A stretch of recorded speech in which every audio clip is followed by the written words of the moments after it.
Isso agora.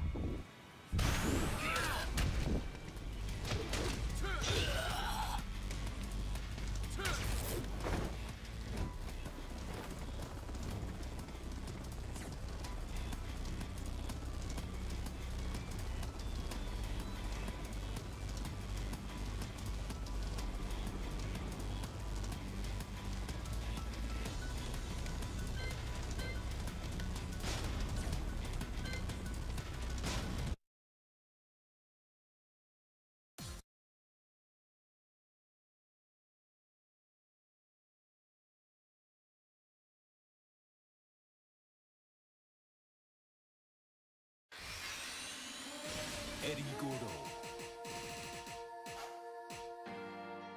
Kuma Erigoro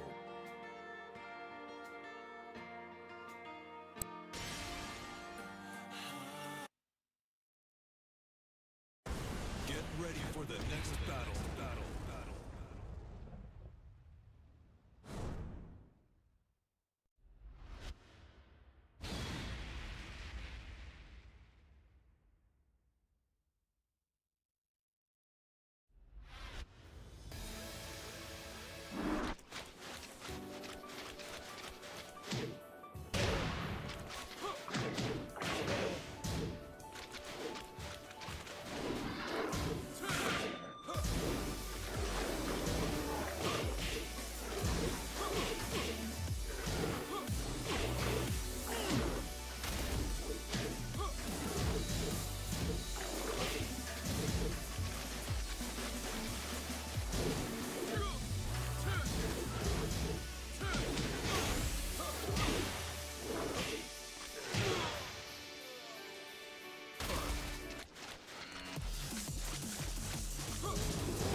mestre.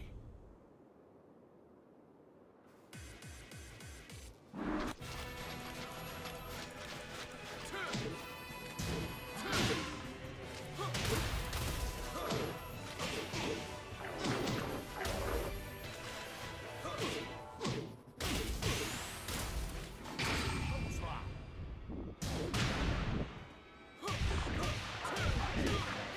Vamos acabar com isso agora.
Sydney.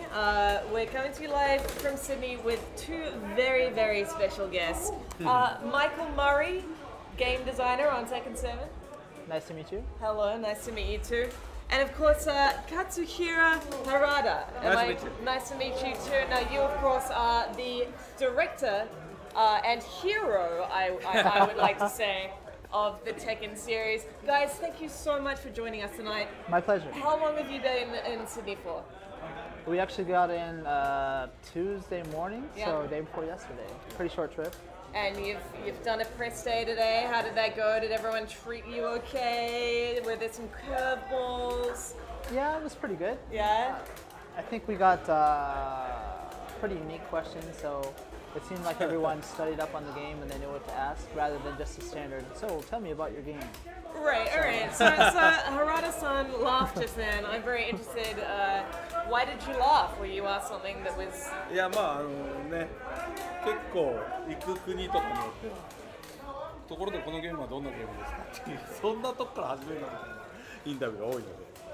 He's been there with me for all the interviews around the world that we've been to, and there are the press that, you can tell that they don't do their homework, and that's the hardest question we always have is, so, tell me about your game. It's like, so where do you start? That it's a fighting game, that it's been around for so long, it's kind of hard.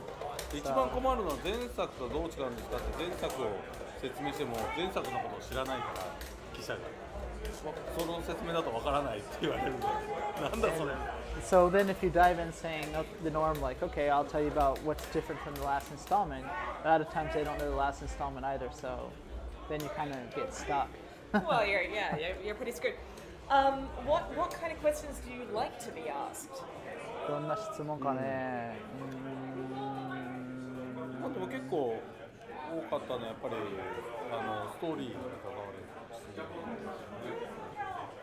Yeah, like questions about the story background, like some of the maybe story arcs that we haven't tied up. I can tell that they played the game, that they know what they're talking about, or when they ask about a certain mechanic that shows that they know what they're talking about and they want to know more about it. Those kind of things are the most interesting because it's not such an open-ended question, and you can tell more about what they're really interested in. Well, I mean, we've got the latest build of Tekken 7 here tonight.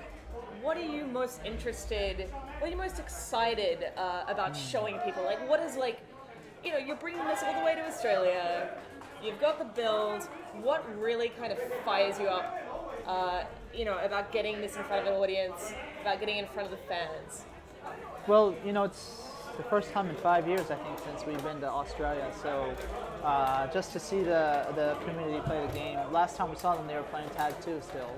So, and this is one of the latest event builds we have. So it's the first time a lot of people are seeing Eddie, which he was playing a few minutes ago, both of the bears.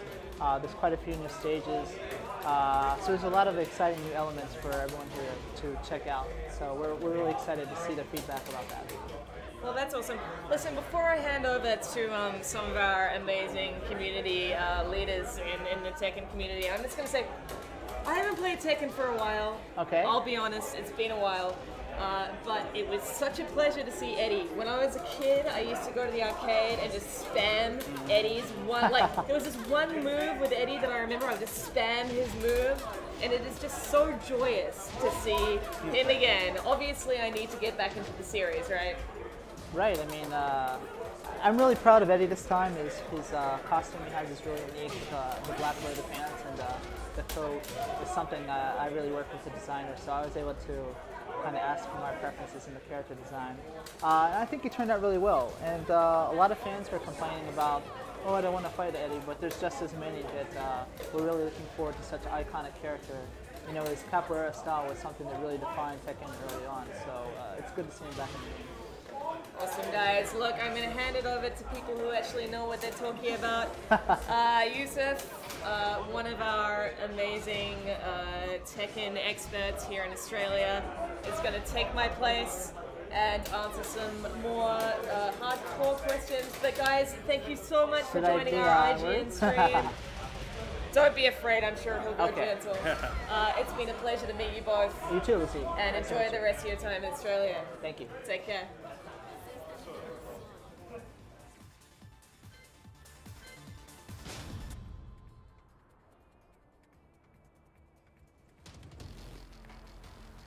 un bon endroit pour se battre. Tu ne crois pas?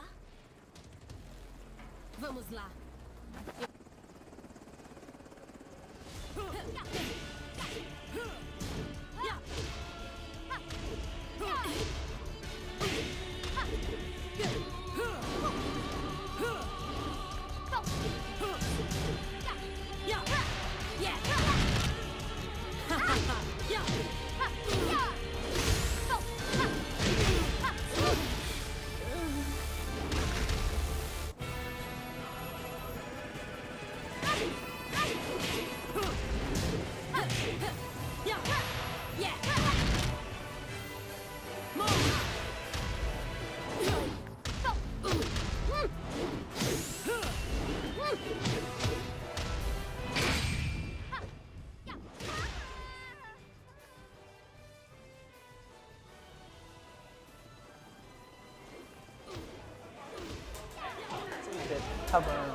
Alright guys, we're back from live from Sydney, Australia. We got of course Michael Murray and Harada-san. Of course, thanks again for joining us. Before we get into some Q&A with everyone, I just want to let everyone on stream. We are giving away a free collector's edition copy for whoever asks the most interesting question to, of course, Harada-san and Michael Murray. Does that include the statue? Sorry? Does that include that statue? Does it include the statue? The collector's edition? Yes. Oh man. Yes, it does include the statue. So whoever is winning tonight is going to be happy chat definitely. So keep them questions coming. Of course, keep them interesting. We don't want no boring questions. We've got a long night ahead of us. With that, welcome again. How's your trip been so far? It's been really good. I mean, it's short. We got in the day before yesterday. Been at the offices most of the time, so. I know. I've been here the last couple of days. You guys just been locked inside this room, like, you know, really hard to do anything to get out to even see the sunlight. It's just been a lot of interviews in and out. Well, the few matches I had with you were kind of the highlight of the day, being able to play the game. So it was nice. Thank you. I'm on it. Of course, this is not your first trip to Sydney, Australia. First time in 5 years, though. First time in 5 years, indeed. Has much changed, or is it still same? The office hasn't changed. Sorry? The office hasn't changed. The office hasn't changed. Did you guys get to wander around much? No. Unfortunate. Just at nighttime when interviews wrapped up, we got to walk around that area. You call it the Rocks? Yeah, the Rocks. And so, you know, it was cool. It was on the harbor, kind of like Yokohama, the city where I'm from, Japan. And the food was good. We found some nice. Very good food in Sydney, yeah. Yeah, it was really good. サラさん、なんかどうだった？シドニー変わってるかって聞かれたけど、いやオフィスしか見てなく。ホテルとオフィスの壁しか見てないから。まあでもオーストラリア自体はもう3回目だから結構シドニーはいろんなとこ見てはいる。So likewise, he said the office doesn't seem to have changed in the hotel. That's what we've seen so far. But it's his third time here. He's seen a little bit more of Australia previously. Oh yeah, that's right. The first time we went to Bandai Beach and a few other places, I think. Oh yeah? The first trip. Australia is known for its beaches. It has very good. I know. I do some surfing, so I'd love to come here on vacation. How do you guys so far feel Australia has received the game so far? From where you've been and from the atmosphere, how do you feel Australia is welcoming the game? Do you feel it's a positive, or do you kind of feel, you know, not there yet? どう反応してるのかっていう質問はオーストラリアは。ごめん今チャットの方の質問見てた。ごめん。なんだって。まあオーストラリアの反応どうかっていうの。まあでもどうだろうね。俺は結構ね、やっぱ熱心なファンがそうもともとコミュニティが結構アーケードのコミュニティも含めてオーストラリアもともとコアなコミュニティがいるので。今回もそれが確認できたよね。そう基本ポジティブな質問する人たちが多いし、面白いことね、他の格ゲーフランチャイズよりもテッケンずっと好きだし、結構ずっと好きでいてくれて、結構温かいから。Yeah, I mean the feedback has been overwhelmingly positive. You know, from a few people we talked to today while playing the game, or the questions from the press actually were very positive, and people were saying how much they really liked the game, or even just the Tekken series in general. Like kind of your sentiments, how you know, really being a hardcore Tekken fan for quite some time, and you know, there's other games out there, Mortal Kombat or Street Fighter, whatever, but for the people we talk about, Tekken seemed to be really special to them. So that was really good to hear. Have a question in the chat. Few people asking what kind of, I don't know how much you can talk about it, but they're asking what kind of extra features can we expect from console Tekken 7 in terms of game modes and special perks. どういうフィーチャーあんまり喋れないよね。そうね。Whatever you're at liberty to talk about. 今日はどこまで喋っていいんだ？あ、ほとんど喋れない。トレジャーモード、トレジャーバトルとか、VR とか、あとでもギャラリーモードとか、オンライントーナメントとか、発表してる範囲だともちろんみんな知ってるストーリーモードとか、オンライントーナメントは結構いろいろ情報出てきてると思うんだけど、割と見逃されがちなのはギャラリーモードがすごいね。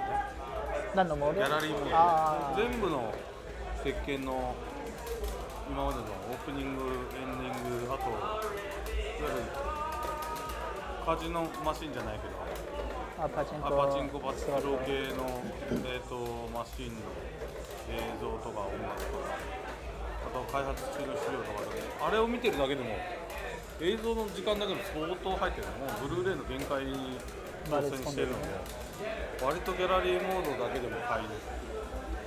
Well, we've already talked quite a bit about the story mode and also the online tournament, etc. But some of the stuff we haven't talked about, like the VR treasure battle, or especially the one Harada was saying was quite impressive, is the gallery. I know it doesn't sound so sexy at first, but it's got all of the opening CG. It's got, from throughout the series, the character endings. It's got even some rare stuff that maybe Western gamers haven't seen, like the CG movies from the pachinko or achi slot machines that we haven't shown outside of Japan. So there's just hours and hours of footage to look through for fans of the series to kind of revisit the old endings and whatever, but also for people who are new to the series to kind of get a glimpse of the story up until now. So I think that's a little bit cooler than most people think. That's definitely interesting. Question from Spaghetti Rip. He asked, what has been the most fun thing in developing Tekken 7 for both of you? 一番楽しかったもの、Tekken 7。楽しかった。Tekken 7においてだよね。そう。楽しかった部分。どうなんだろうね。現場の人の楽しい開発仕事とまた俺の視点はちょっと違うのかもしれないけど、やっぱり今回は結構キャノンストーリーを大きく動かしたんで、そこじゃないですよ。例えばだって20年来の鉄拳ファンの人だろうがニューカマーの人だろうが知らないエピソードが今回いっぱい明かされるので、そこの部分をやっぱ20年越しとは言わないけど、やっぱ下手したら17年前とか15年前に決めてた結末とかエンディングとかそのエピソードを今ようやく言えるっていうのはちょっと楽しいというか、ようやくファンの人に応えれるっていうところではすごい個人的には興味深かったというか。So for Harada, he was just saying that the story mode and progressing the canon story was probably really exciting for him because a lot of these story arcs have been left hanging for 15 years or more. And although within the dev team we had that story set in there, we just never really had the chance to portray it. So the chance to do that was really exciting for him. For me, it was a few things, I guess. The Kazumi was someone that we've always talked about in the team for such a long time that never really came to the surface. And being able to get the look of her and the tiger, that was kind of the essential thing, that we wanted to have the tiger not only on screen but come out during the gameplay. And having the tiger was actually kind of difficult at first, machine spec-wise and all that. So it was kind of cool to be able to put that into the game. And the costumes I enjoyed, because when we released 7, before we released FR, a lot of the fans were complaining that the costumes weren't updated for the existing characters. And so we had the chance to go back and do something new with that. And I got to work quite closely with the designers with several different concepts for each character. I got to pick, which one to decide for a lot of the characters and do some direction on that. So that was kind of cool to see all that stuff that a fan would love to see before it comes up, and becomes public. So that was kind of cool. And reminded me why I like developing the game again. That's good. Which actually kind of ties into the next question I want to ask. From Walter White 06, he goes, you guys have been working on Tekken for a really, really long time. What keeps you motivated to come back and do another Tekken? And for example, in this instance, Tekken 7, of course. Right. 長く関わってるから、どういうところからモチベーションをもらってね、その質問結構今日記者からも聞かれたよね。で、まあそのやっぱり人間で変化するので、僕自身もモチベーションは常に同じでは実はなくて、20代、30代、40代ってあると思うんですけど、まあ簡単に言うと20代の頃はやっぱ正直ストリートファイターとかバーチャファイターみたいな、いわゆるトリプル A というか一流の格闘ゲームと言われるものにどうやったら並べることができるんだろう。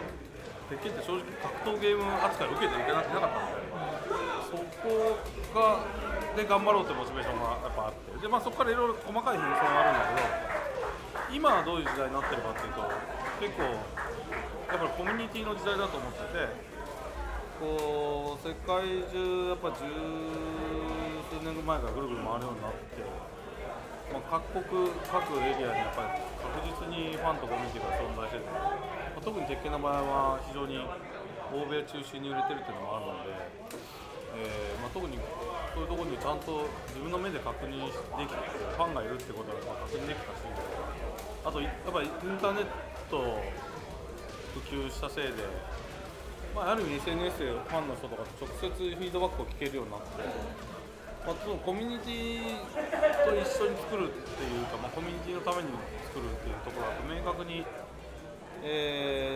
モチベーションになってるところは今になったら見ると、ここやっぱ数年というかここ10年近くはそこですよね。初期とはだいぶ変わってると思うんですよ。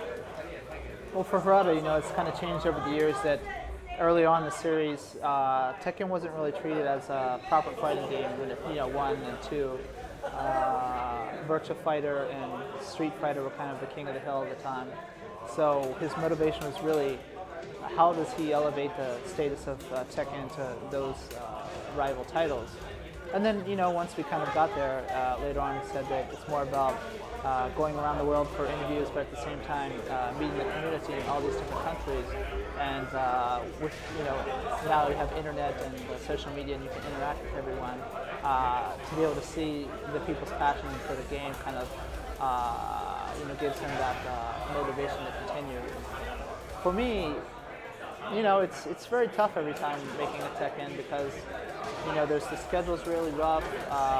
All the people are talking crap about stuff before the game comes out, or complaining that it's not out, or blah blah blah. And you're busting your butt doing all this stuff that people can't see because you can't talk about it yet. But you just, so it's tough. But at the same time, when I play the game, like with you or with other people, and I always have a good time. I never get sick of the game. It's always fun. And then for me, it's also the community. I know it sounds cheesy, but after a certain point, you're doing it for yourself because you love the game and it's fun to create it. But then after a certain point, once you've done it so long, it's more about you see how hyped people are for it and how much they enjoy it, and you kind of want to live up to their expectations. Just like when we developed Akuma, this was one thing that we couldn't tell anyone, and I was like, everyone is going to love it so much, and I can't wait to reveal it and to see how hyped everyone's going to be for it. And to have those moments where it's really satisfying to see that people actually love what you've done with the game and that they're having so much fun with it. I think that's the motivation later on. Question from the Maze thing too. He's asking, will the Bullet Club t-shirts and NJPW merchandise be available in the Western world? これ自体は僕らがやってるというか、僕らが提供してる側で新日本側がやってるコラボなので、でも俺聞いたところによると新日本プロレスも海外、向けにサイトを通して売ること可能だと聞いているので、彼らも非常に今反響がでかいので考えてるみたいです。So the T-shirt is actually, it's a collaboration with New Japan Pro Wrestling, but they're the ones who are actually selling it in the store in Japan. But he said he's heard that they can probably set up a site to sell to people outside of Japan, and it looks like they're interested in doing that. So there is a possibility, I guess you could say. Just filling through some interest. There's a lot of questions that I'm skipping because they're pretty much when are you going to reveal another character? What is the new DLC? Who are the guest characters? So I was going through a lot of stuff. We're just going to keep people going, just alternating on the screen to just get matches. Hopefully people enjoying. This is an interesting question from Domestic. He goes, how far back was the Mishima family feud storyline written? Did you factor Akuma or a crossover beginning development of Tekken 7? 鉄拳7のね、ビギニングじゃないですね。いや、三島の始まりはどこまで考えて作られてるのかだと、悪魔のあれはいつから入れるか。で、まあ悪魔に関して言うと、まずその鉄拳7の始まりからでもなくて、年数で言うと7年前にもう入れるって決めてたものですごい時間かかっちゃったんだけど。そこがスタートですね。で、三島の話はね、正直、これもインタビューでいろんなところで言ってるんですけど、当時その90年代当時はゲームも映画も3でだいたいこけてシリーズが途切れるっても非常に多かったので、まさかこんなに長く続くフランチャイズになると思っていなかったので、あんまり考えてなかったんですよ。実はだから3のあとですね、今の、まあそれでもね、15年以上前だけど、3の直後に、今の鉄拳の7のストーリーっていうのは決めてたことを今回、みんなが見せて。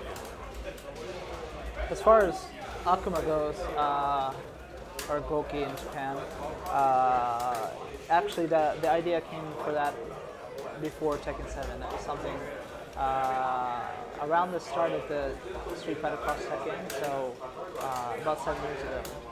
And as far as the Mishima background story and all that, Harada was saying that, well, he answered this in interviews as well, that back then they hadn't thought that far along because normally with movies or games you had 1 and 2 were popular and the third was always kind of like the one where the series went downhill. But Tekken, that was actually where it leaped. So it was around Tekken 3 that he actually kind of fully fleshed out the background story. So I guess you could say even maybe 15 years ago or more, that's when the story kind of was fleshed out, at least behind the scenes within the development team. So when you kind of had like an end vision, like this is how you guys want it to end, it was that long ago? Yeah, well, at least how the story's going to play out, you know. Whether it ends or not is a different story. Sorry? Whether it ends or not is a different story. True. A question from Necromancy Black. He asks, I've noticed Tekken seems to be more, seems to have more top-level female players than other fighting games. Are your female players something you think about when deciding on character designs for Tekken? あの人から見れば、鉄拳の方が上級者は女性が多くて、でそのためにやっぱり意図的にアピールするようなキャラデザイン考えたりするのか。正直今の質問でそう見えるんだって思って他の格ゲーよりはよ。そうだよね。まあゲームジャンル全体で見れば格ゲーって結構男性が多くて。確かに鉄拳って女性プレイ増えたんだよね、急に。増えたっていうより目立つようになったのかな。ってことなのか。いや、わかんない。ちょっと分析したことないんでわかんないんだけど。だって女子がいきなり海外の大会行くっていうのはあんまりなくて、今のタヌカナさんとかいろんな人がそういうのが増えたりとか。6あたりから急に女性ファンのフィードバックが増えたのは間違いない。確かに。それはあれなんとかわかんないんだけど。でただあんまりそのフィードバックに関しては性別を僕らは意識しないので地域性は意識するんですけど、あと客層ですね。その年齢層とか要はどこから始めたか、ニューカマーなのかそれともベテランなのかっていう客層だと地域ですけどもフィードバックの時のデータとして気にするんですけど、あんまり性別を気にしたことがなかったのでそういうことはないんじゃないかな。性プレイヤーを意識したデザインっていうのと、あ、でもね、1個だけ意識してるのはね、アリサ。本当にアリサが女性デザイナーが、まあ、レオとかもそうなんだけど、女性デザイナーの子がアリサをデザインしたら、あの色合いは女性にものすごい受けたんですよ。あれはやたらと女性支持が高かったから、やっぱこれはもうちょっとアリサは女性デザイナーにずっとデザインさせ続けないとまずいぞって言って登場以来ずっと女性デザイナーがランクをしてるデザインっていうのはある。Well, you know, he was just saying that we didn't really notice until the question, actually. I mean, when the question appears and we think about it, I guess more recently you can see a lot more female players in Tekken, but in the past, whenever we saw feedback from players or whatever, we didn't really look at whether they're female or not. It was more about, you know, how old are they, how long have they played in the series, etc. So it's not like the characters were designed intentionally for that, but he was just saying that when the rough concept design for Alisa came up, it was done by one of our female artists, designers, and it turned out to be very popular with female gamers. I don't know the coloring or what it was, but then after that, Harada said, "Okay, Alisa's definitely going to have to be done by this person." So maybe those kind of elements added to the popularity. I'm not sure. Fair enough. A question from Roronoa George. He wants to know who was the hardest character to create or to bring back into Tekken 7? セブンで一番大変だったでしょ。大変だったか復活するのが大変だったとか。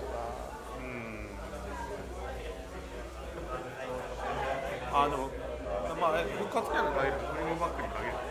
いや全体にそう新キャラでも復活キャラでもっていう意味だと思うけど。どうだろうな。なんか多すぎてみんな苦労してたな。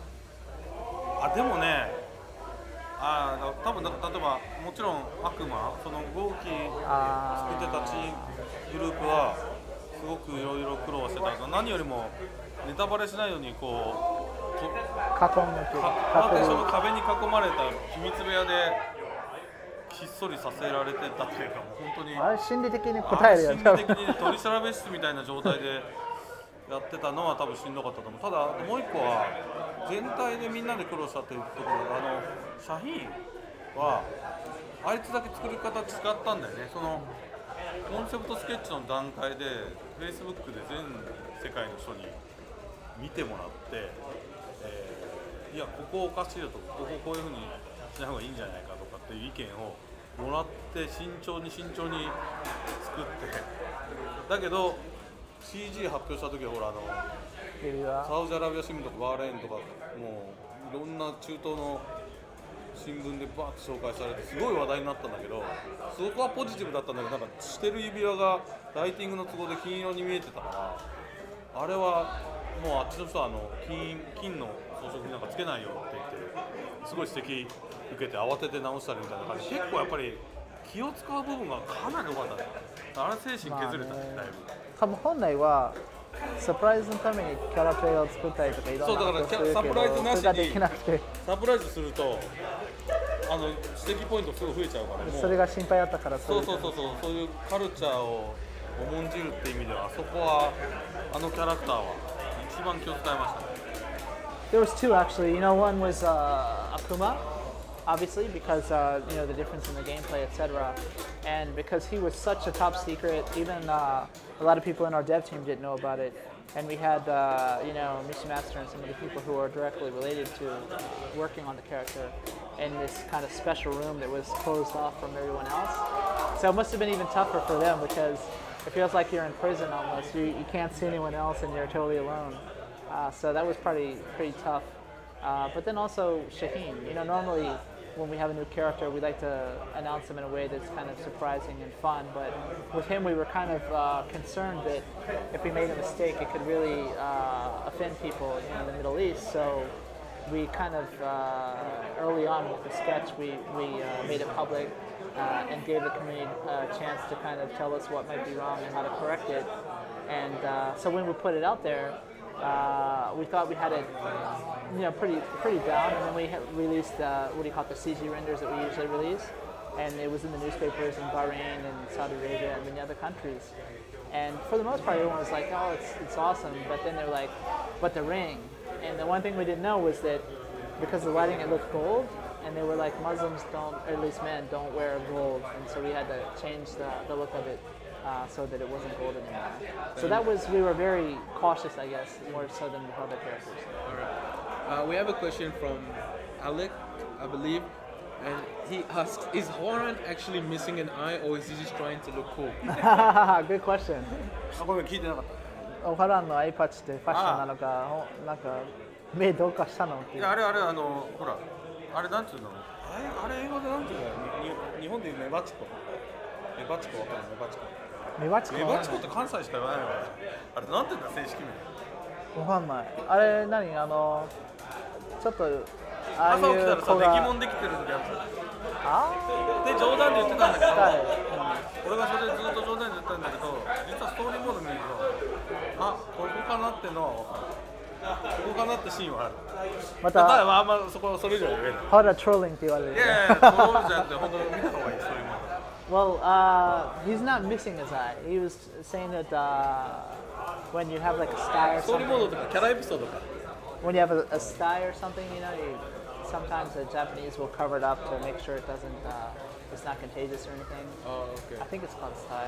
And that was the original design, but the actual story setting that ended up being adopted, you have to wait until you play the story. There's a character episode that kind of touches on it. Oh, fair enough. That's interesting. That's all we can say on that one. Okay, that's a good question. All 物 right. もらい。 Alright. 物もらい。メバチコ。 Yeah. Okay. Go ahead.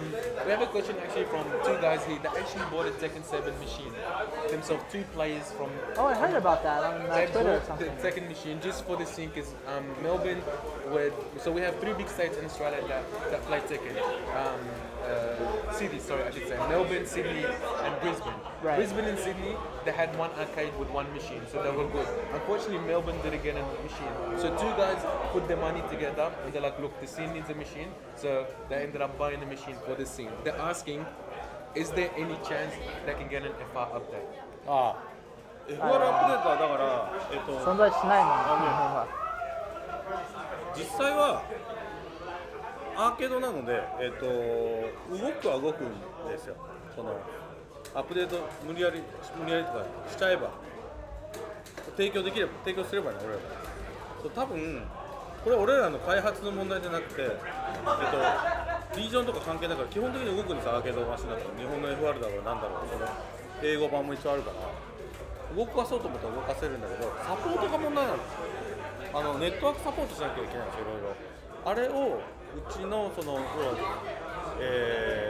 っとそこは全く別部門になっちゃうんだけど、そのサポートをするかしないかというところでいうと、その台数に見合うだけのサポートを人件費かけてできるかどうかっていう判断がその部門でできないから、多分 FR をサポートできないって言ってるだけだと思う。だから無理やり日本の買ってきちゃえば極端な話動くし。でもどこのサーバーにつながるの？あれ一応なんていうの？そうだからそこなのよ。セブンの時はお金取ってなかったの。FR ってその結構サーバーすごく負荷かかってて、いっぱいいろんなこと使ってるから、サーバーサポート費で費用がかかるんですよ。それをだからかかっちゃうから、それを払ってまでじゃあその台数ちゃんとサポートするのっていうと、多分それはできない、難しいなと。だからこれ俺らちょっとそのゲームを提供してる側ではちょっと分かんない、アーケードのサポートの部門の話なんで、あんまり俺は言えないんだけど。You know, it's kind of difficult. It's not a development issue. I mean, they could probably buy the key from somewhere, the 7FR data, and update their machines. But the problem is because Apologies to the viewers on screen. we're running a tournament at the same time as this, Probably and the people are super getting slow pretty motion, hyped. right?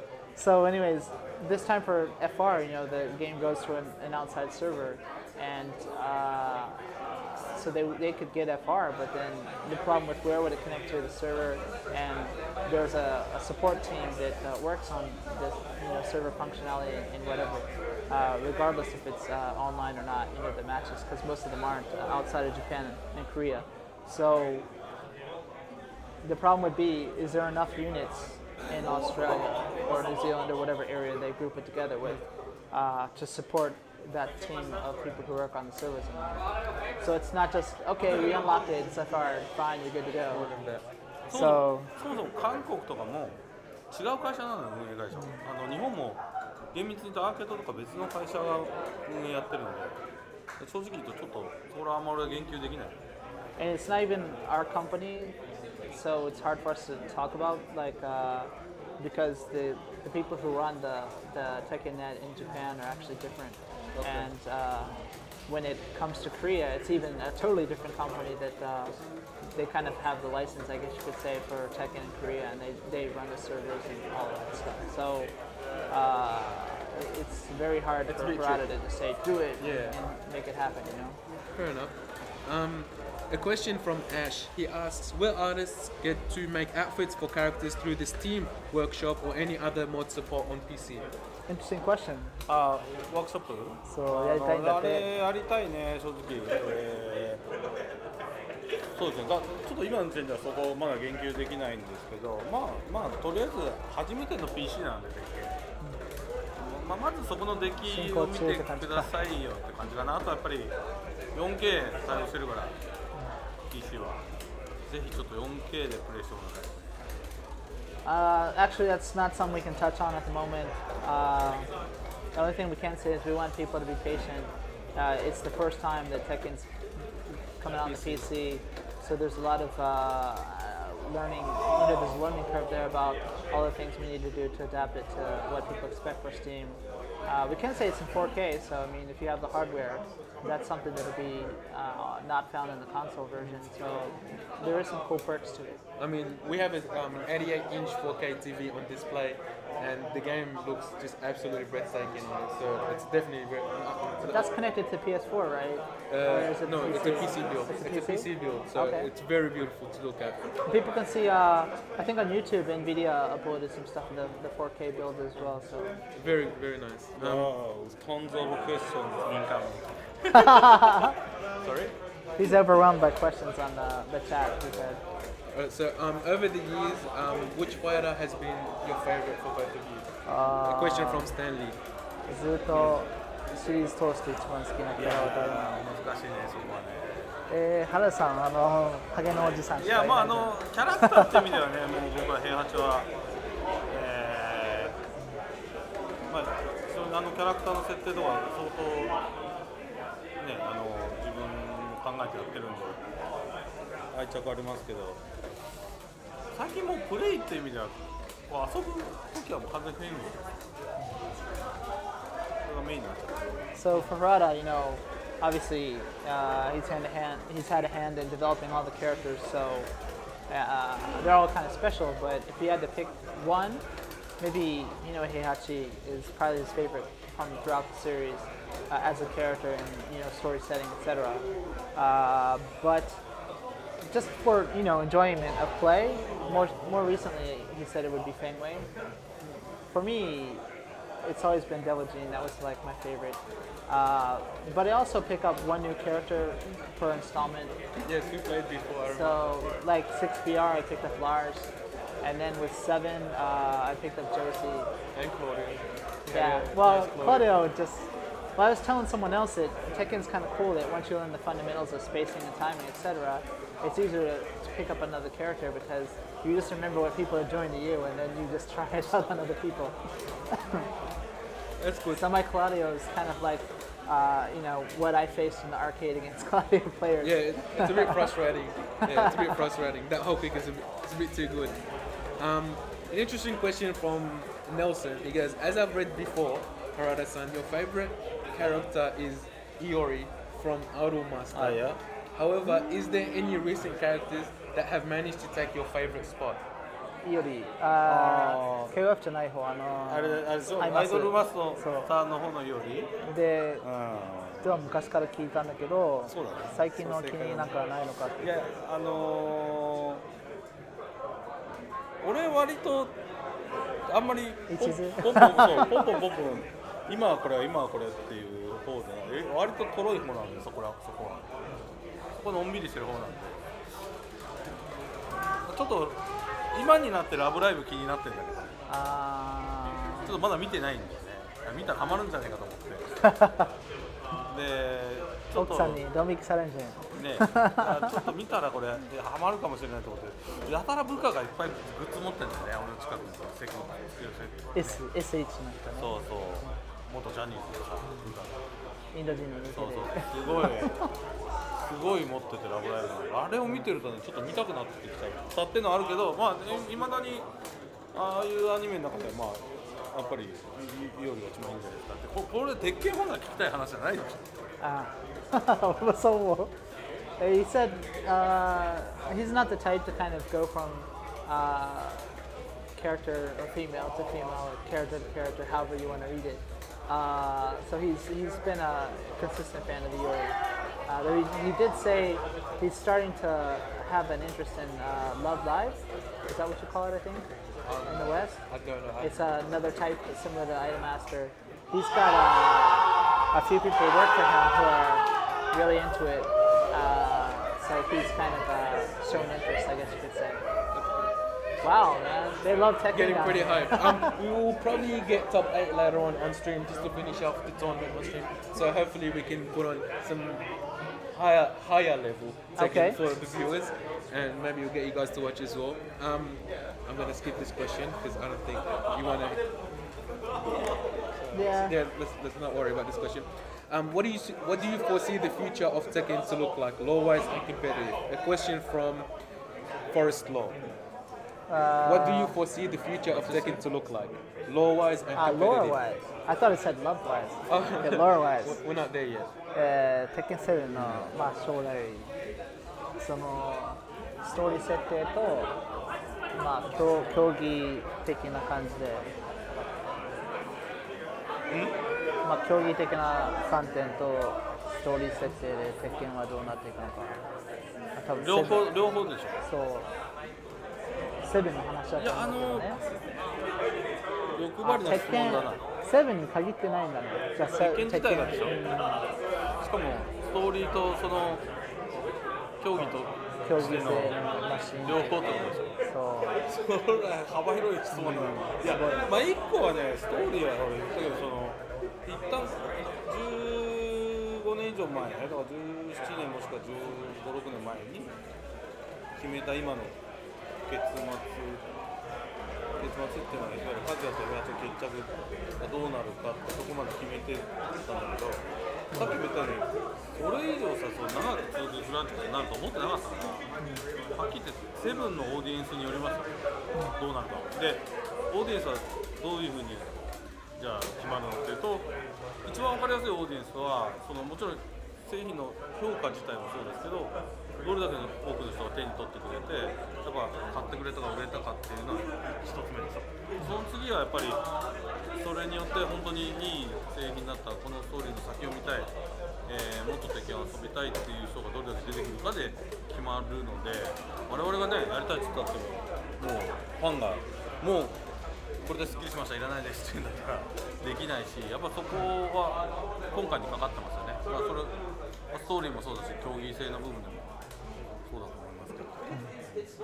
Well, this is something we touched on with the press a lot today. That you know the story this time for Tekken 7, with the canon story that's covered, was something that was kind of envisioned, at least the background of it, for maybe 15 years ago. And you know, Harada, who's been working on the series longer than I have, was just saying that he didn't envision it lasting so long. So,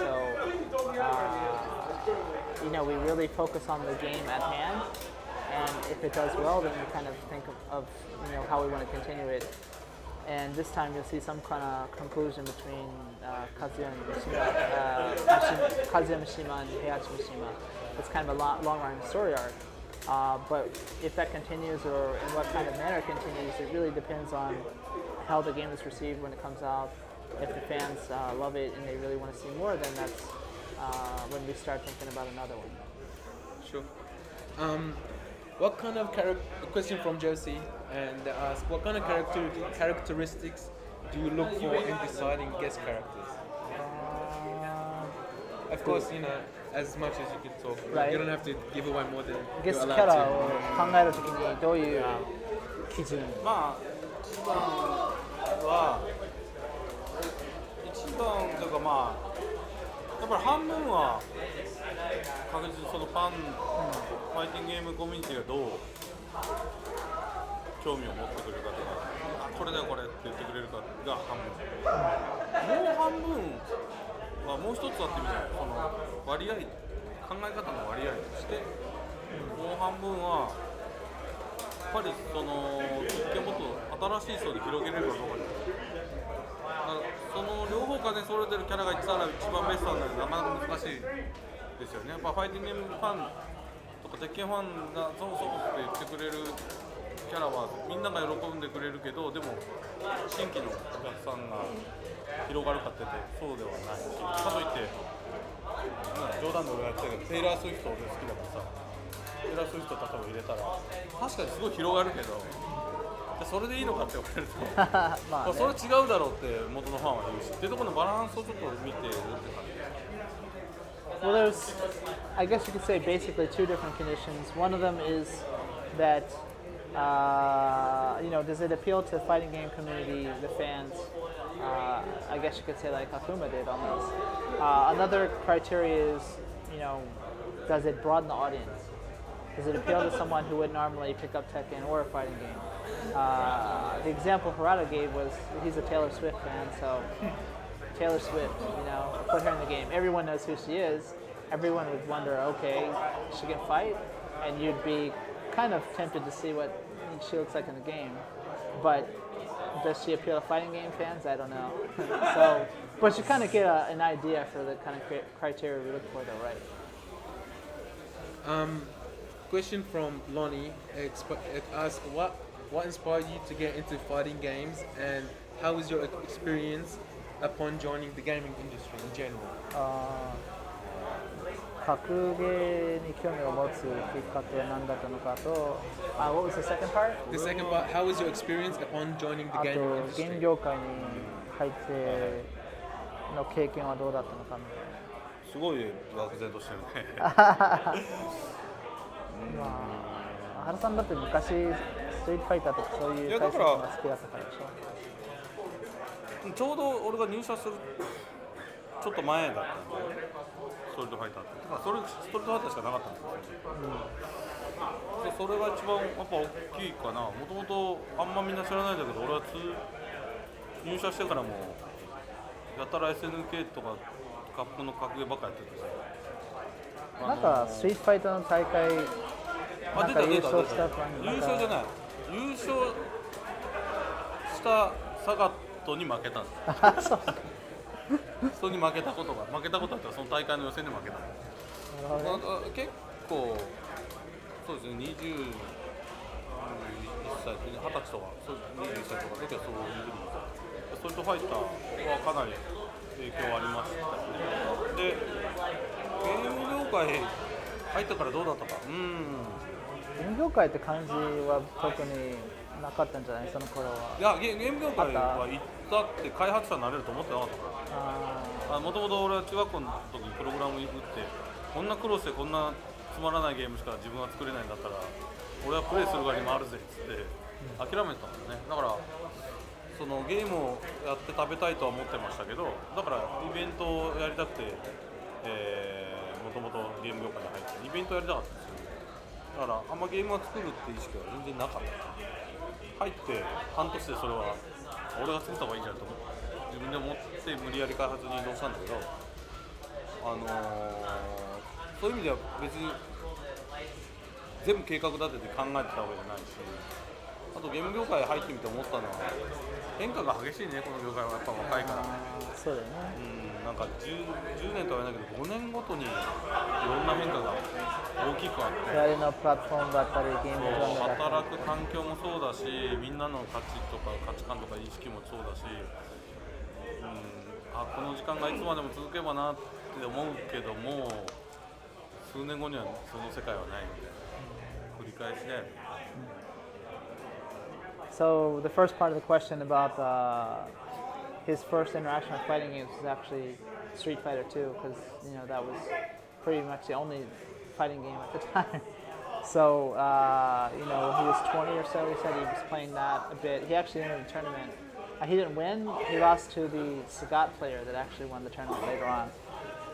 But he said he didn't really try to get into game development at first, because when he was young, he tried programming, and he thought, it's this hard to write a proper program, and I can only make this little rinky-dinky game, and I don't want to do that. I'd rather play games instead, and be a player instead of a creator.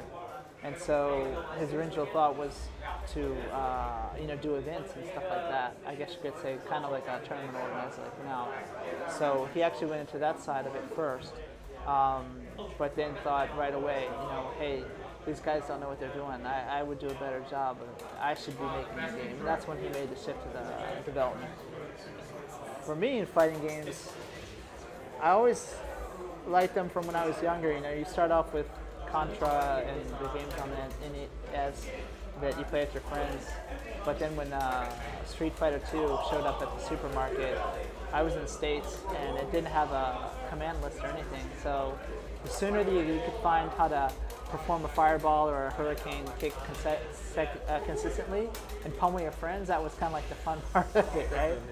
So that was kind of my first experience with fighting games. And then when I was 20, I came to Japan on a study abroad, and it was just heaven because you had all these arcades with all the latest fighters. I just skipped class and spent all day long in the arcades. But I was still, I guess you could say, a casual player. I wasn't like very good or anything. And getting into the game industry was kind of tough because now you have a clear path. You could study programming, or they even have game design courses and stuff now, but they didn't have anything like that. I studied political science, so I had a hard time finding my way, and I thought, I always did want to do games, but there wasn't a clear path. It just happened that my Japanese was so good, and at the time Namco was hiring for, they didn't have localization yet. They were starting one up, and it seemed like I fit what they were looking for, and I was just lucky enough to get in the door. And then I made a shift later on to game design and such, but like Harada was saying, the shift in game development, the industry, I guess you could say, was very quick, like fast-paced. Like one day you're developing a game in a certain way, and the industry is very, it's taking off, or it's doing well, or right the next year maybe it's not doing so well, and the consoles aren't selling or whatever.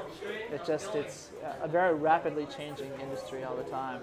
So just when you get comfortable, another big change comes up. Is kind of how he felt when he joined, and the same with me. So yeah. Given that this is a question from Dillian, given that this is the first Tekken title to launch on PC, what made you decide it was time to enter the PC market?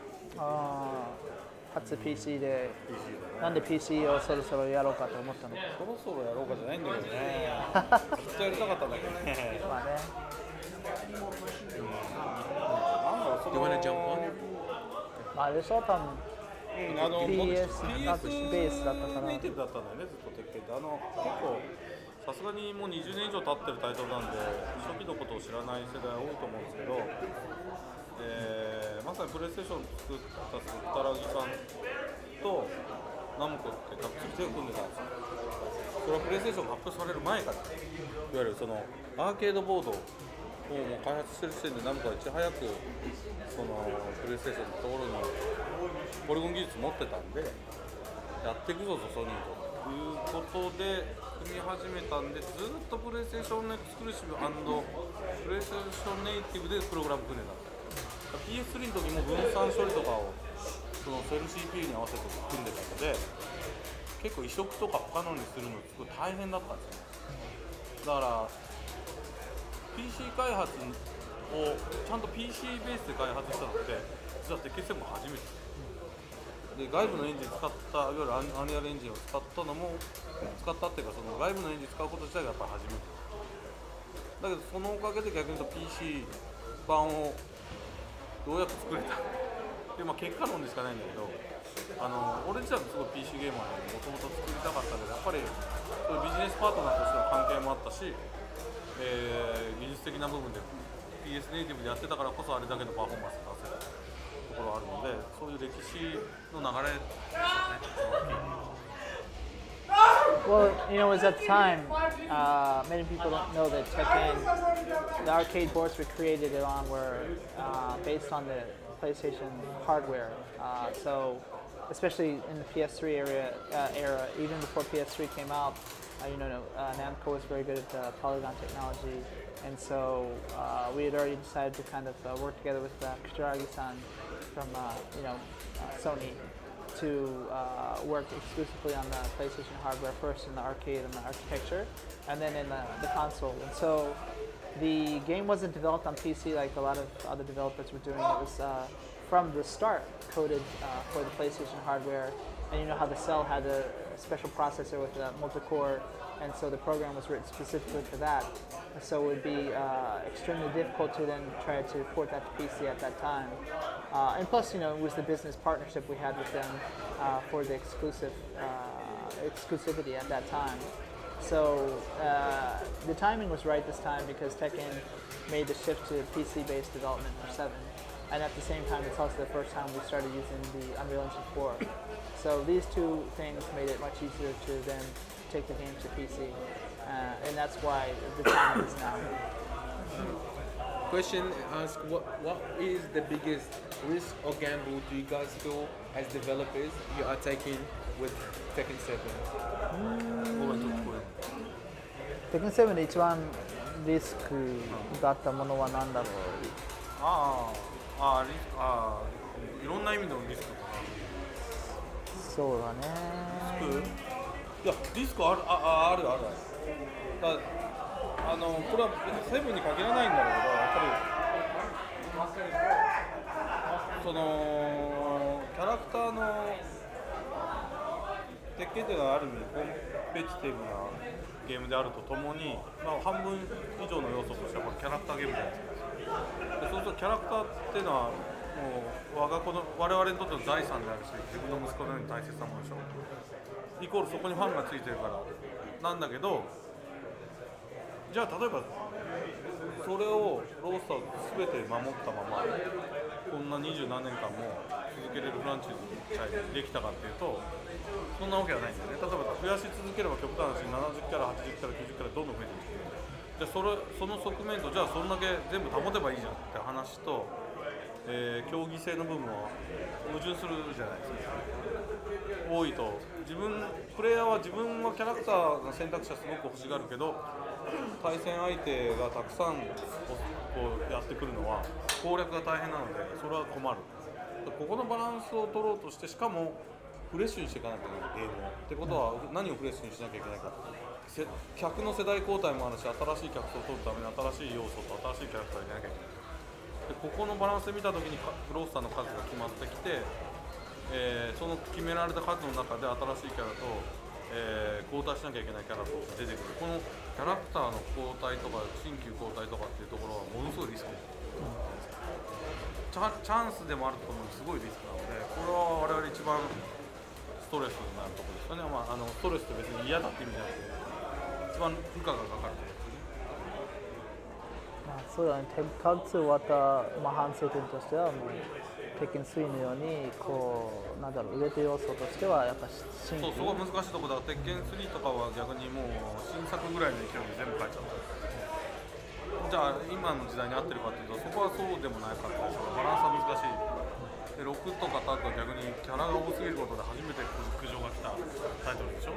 キャラが多すぎるって苦情が来るんだよね。でも俺自身もそう思ってた、作りながらだって作る労力もかかるから、一一つのキャラにかかるコストってキャラが増えれば増えるほど薄くなるのは当たり前なので、かけれる時間とかにも限りがあるんですね。だからそこの選択ですよね。選択には常にリスクがつきまとってますよね。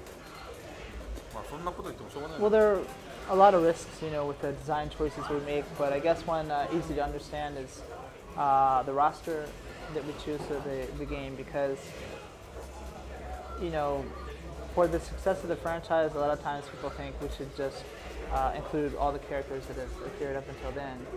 But then you run the risk of the game not feeling fresh and people saying it's stale because there's not enough new characters, etc. So then if you take all of those characters that ever appeared and then add new characters on top of that, then you come up with an insane number, like, you know, 70-some characters, and then that's too much, because it's funny, you know, a player will say they want to choose from a lot of different characters, which, okay, yeah, that makes sense, but they don't want their opponent to have the same choice from a lot of different characters, because that means you have to learn all of the different characters and how to fight against them. So there is that number, the trade-off about giving the player enough freedom to choose, but at the same time keeping the number to a reasonable amount to learn the game fully. So this is always kind of a risk for us, and especially this time, you know, you really have to keep the optimal number while adding new characters. That means that some characters you can't implement, whether that be at the start of the franchise or even after you've added a few. You know, you just can't put in all of them. So that's always a risk for us, I guess you could say. We're gonna take like a 10-15 minutes break. Okay. And just so you guys can relax for a little bit. And for the viewers, we're gonna take about a 10-15 minutes intermission, and we'll be back with more Q&A with Harada-san and Makomari. So just sit tight.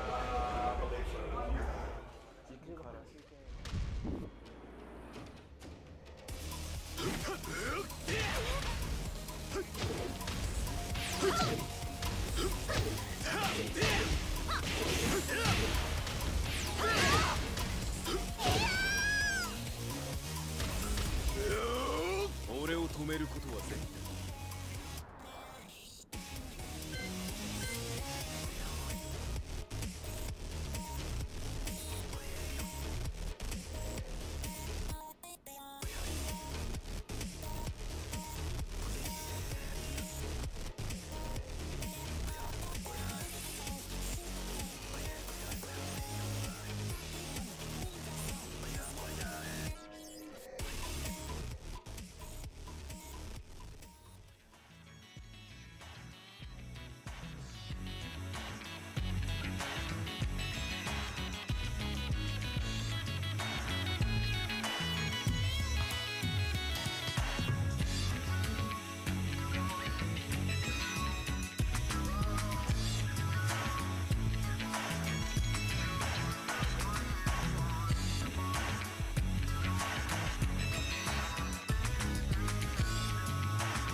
今ここで和美殿との約束果たそうぞ。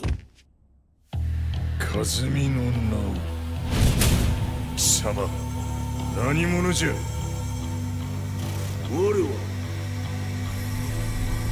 剣を極めし者なる。ほう、ならば言葉はいらぬな。これも定め。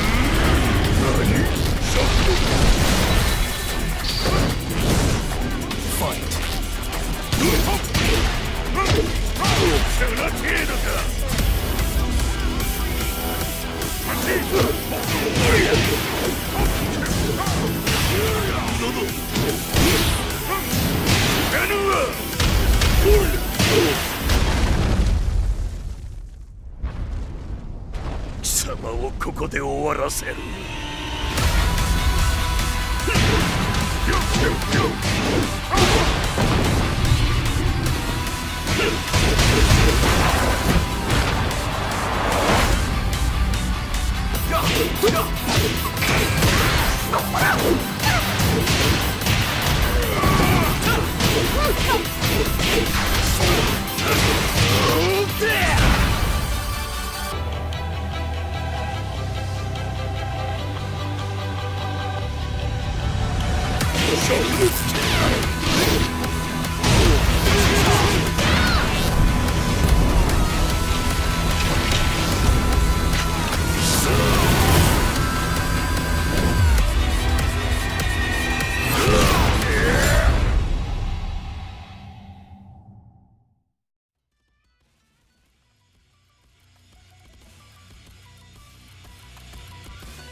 Josie Richin Kazama.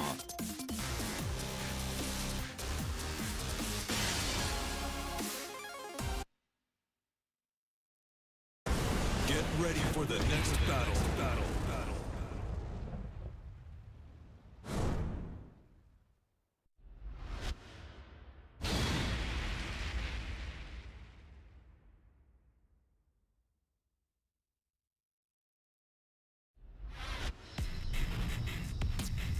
邪魔するな。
Get ready to fly!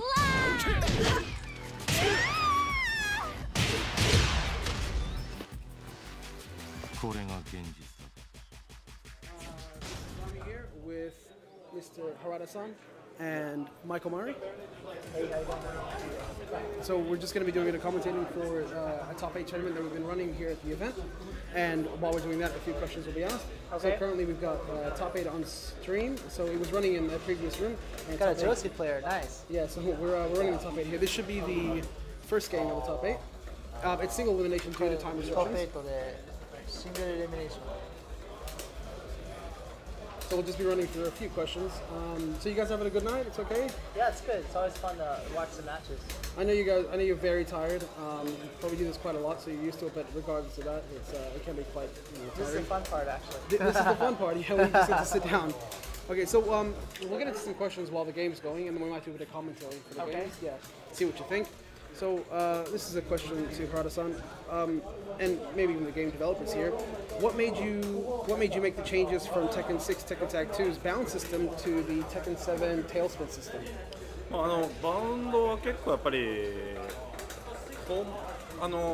入れた当時はやっぱりすっごい好評だったんですよね。ちょうど鉄拳5で、鉄拳自体は格闘ゲームの中でまず世代交代がすごい早いゲームなんですよ。格闘ゲームのジャンルの中で。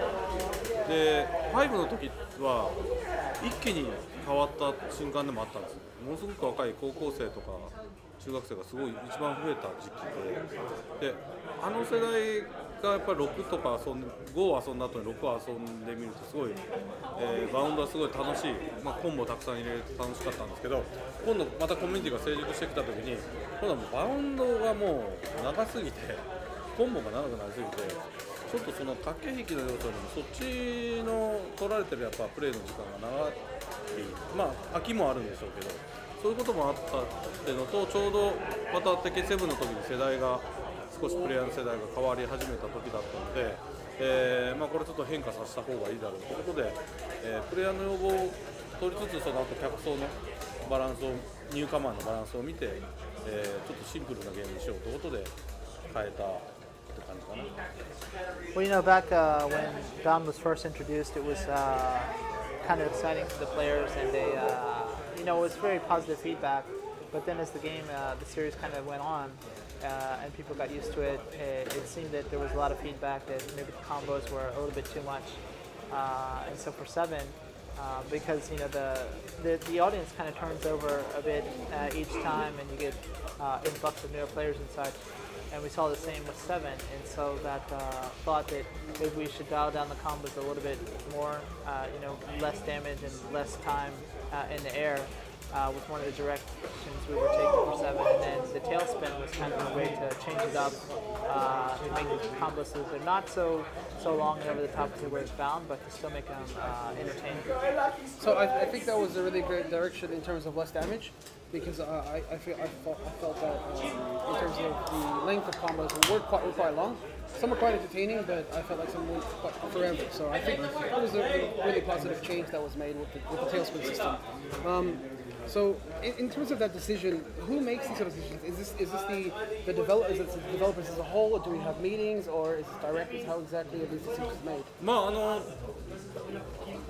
やっぱり一番はディレクター、僕は当時もうバウンドを変えようとかそういうシステムを変えようとかいう話をしてた時は、現場のディレクターじゃなくても完全に総合監督みたいな位置だったので、やっぱりディレクターとかプランナーの若いというか世代がちょっと僕より若い人たちとのディスカッションで決める感じですよね。そんなに難しいプロセスで決めたわけじゃない。Well, it wasn't really a complex process. You know, when 7 started out, Harada wasn't really on the ground anymore as far as, you know, the day-to-day stuff. There's a younger director, and so the both of us, you know, we're kind of older in the food chain, I guess. So we do give some of the direction about, you know, that we should take this direction. And then the director actually goes and fleshes it out into more fine details. So it's a simple decision process, I guess you could say. Sure. So I assume there's some sort of research that goes into it. Like you said that as the game went on, the players weren't as happy. So I'm assuming well, yeah, I mean, Harada and myself are pretty open and out there in social media. Oh no, so, we know that. That's 100%. So a lot of the players, you know, they give us feedback directly. There's also data that can be pulled from the arcade version to see, you know, income, how many people are playing, what kind of characters they're playing, and you know, there's just a lot of feedback, both subjective and objective, that we take into account when we make these kind of decisions. Okay, so, no, that's great. That's exactly the answer we needed. So unfortunately, I didn't get the Oscar this question, because I think this is a great question. But since Sumo's never used their real name in the ring, does Ganryu have a real name, or is Ganryu his real name? 松本さんは本名じゃないからガンリュウも実は何かの本名もそうだね。リアルネームというかは本来あるんだけど、あくまでなんだろう。ガンリュウだよ。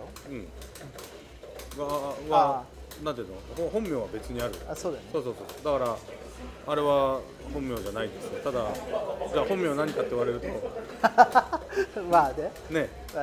それはまたほら俺がいつも原田さんだったらその場で答えて、インタビューで俺がさその場で答えたことが全部オフィシャルの設定になっていくから、ちょっと最近はワンクッション落ち着いてですね答えることにしているので即答しません。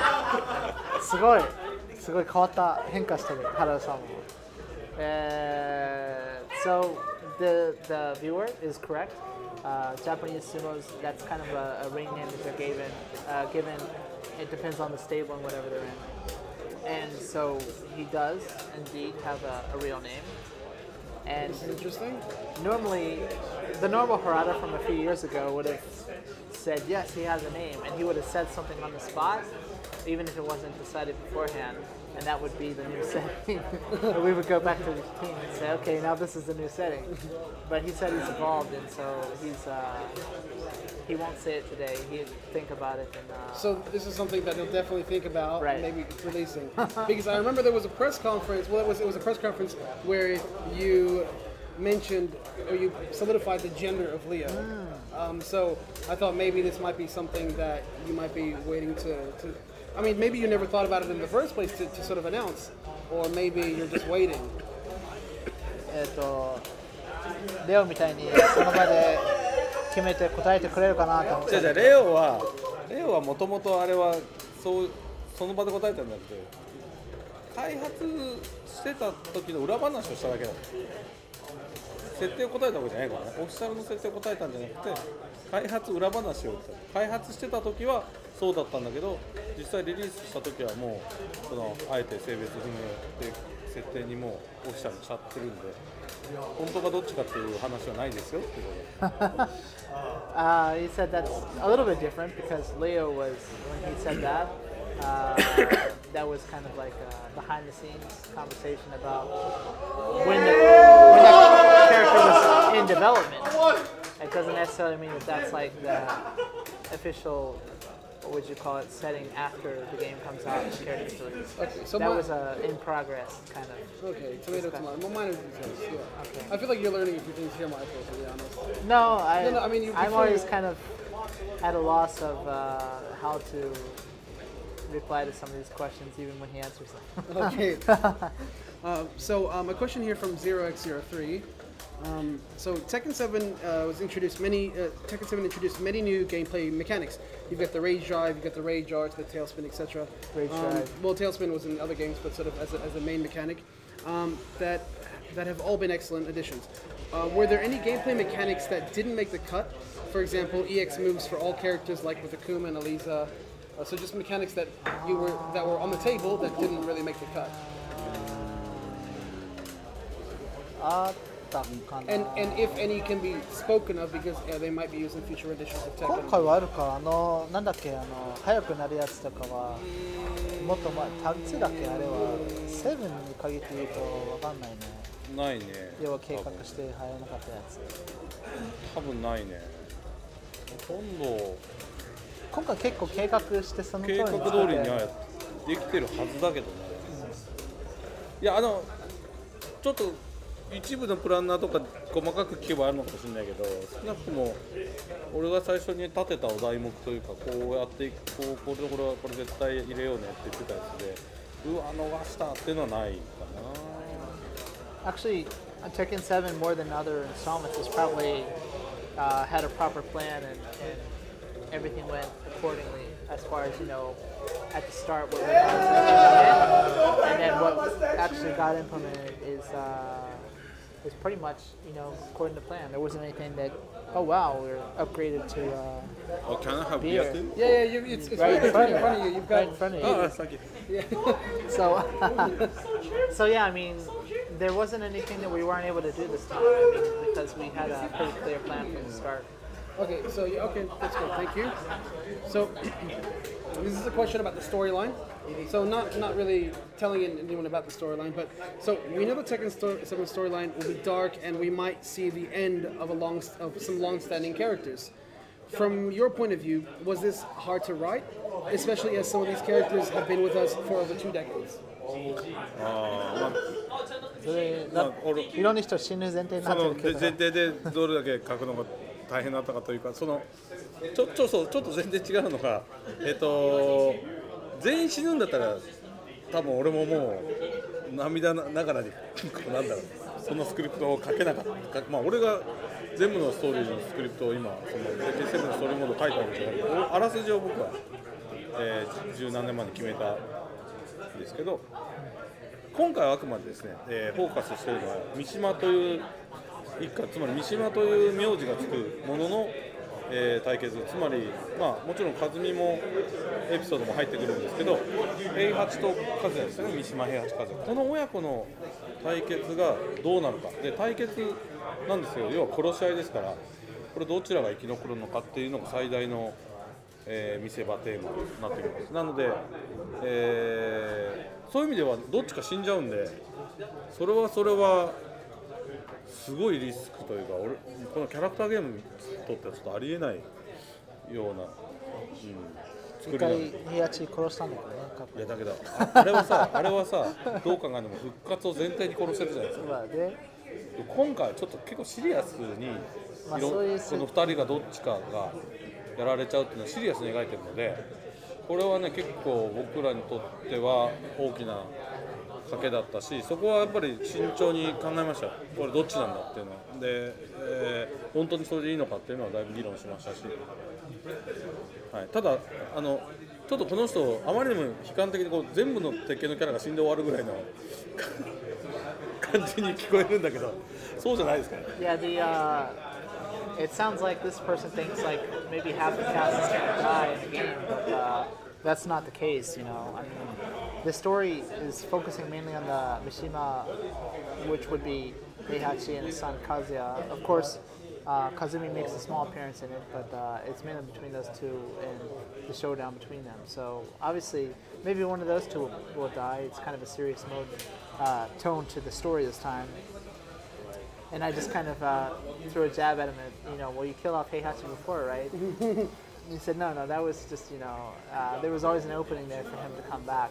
But this time, the viewer got it right, a very dark tone and a very serious manner to it. So if he were killing off half the cast, it would be, you know, very hard to write the story and he'd have a hard time with it. But it's basically one of those two characters. They might not be left standing. So it's not as hard as maybe this person envisions. Okay. So were there any character concepts considered but were eventually scrapped during development of any Tekken game, so that you thought maybe might be too out there or unconventional to the playstyle that you didn't think would fit into the Tekken sort of game series? I know you. で採用してもらったっていう話だから、きっと鮭とまあインセクトカマキリとインセクトね、インセクトとそれ以外あるのかと。Because I do remember that we had in one of the games there was a tuna character. There's tuna that wasn't released. I think it was Tekken 3. You could be Shake, yeah. Shake. Salmon. That was salmon, not yeah, tuna, salmon. Shake. Shake, that was the name. Yeah. Shake. It means salmon in Japanese. Oh, I see. Okay.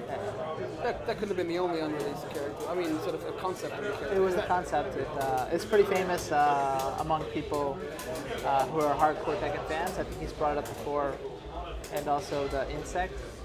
The insect? Yeah, there's an insect Tekken character. 3の業務用、まあ、家庭用も出てくるかな、ロムをクラッキングするとね、そのデータが出てくるんですよ。カマキリ、まあ、インセクトとサーモン、あともう一個、どう忘れした、3つ出てくる。なんかあったね、何だっけ、聞いた話だった。あと入ってないはずの純風間とかも鉄拳3のロムにはなぜかクラッキングすると出てくる。So if someone were to hack the Tekken 3 board, I guess you could say, they would find the insect. It's kind of like a praying mantis, the shake, which is salmon, and for some reason, Jun Kazama shouldn't have been in the game. Shouldn't have been in the game. Yeah. But so if you hack it, yeah. So, but they were put there and then just sort of decided to be removed. いや、ダミーキャラが出てきてその動きはできないけど、ちょっと違うキャラになっちゃうんだけど、データ上文字が出てくる、ちゃんと鮭とか。The name, you know, like when you see the names up here at the moment, there's Asuka, Kazumi, you would see like shake or insect or whatever there, but they don't have like a moveset or anything. Oh, I see. Because I think I remember Shake just did nothing, really, just sort of. Oh, that was the concept, right? Okay, yeah. He was flapping around. そう、ただ跳ねるだけ。 About as useful as Dr. Boss kind of. But it was an arcade, so he felt bad for charging 100 yen for someone to flap around. So this is from Phenomenal. Is there multiple endings to the game, or has the idea of multiple endings ever been considered? So I know that when you go to storyline, you do have multiple endings, but are there multiple endings, say, to this game, because it is the end of the Mishima, well, this is the war between the Mishima. マルチプルエンディングがあるのかって。あ、ごめんごめん、ちょっと聞こえないな。何？いや、マルチエンディングがあるのかっていう質問。はい、マルチエンディング？要はあれね、分岐とかね。そう。まあ、ものによっては昔、誰が勝ったかによってあれ変わってたんだけど、今回はなんだ、要はパラレルワールドになったんだよね、昔のエンディングで。今回基本的にはストーリーモードのストーリーはもうキャノンなので、キャノニカルなので、分かれるわけではない。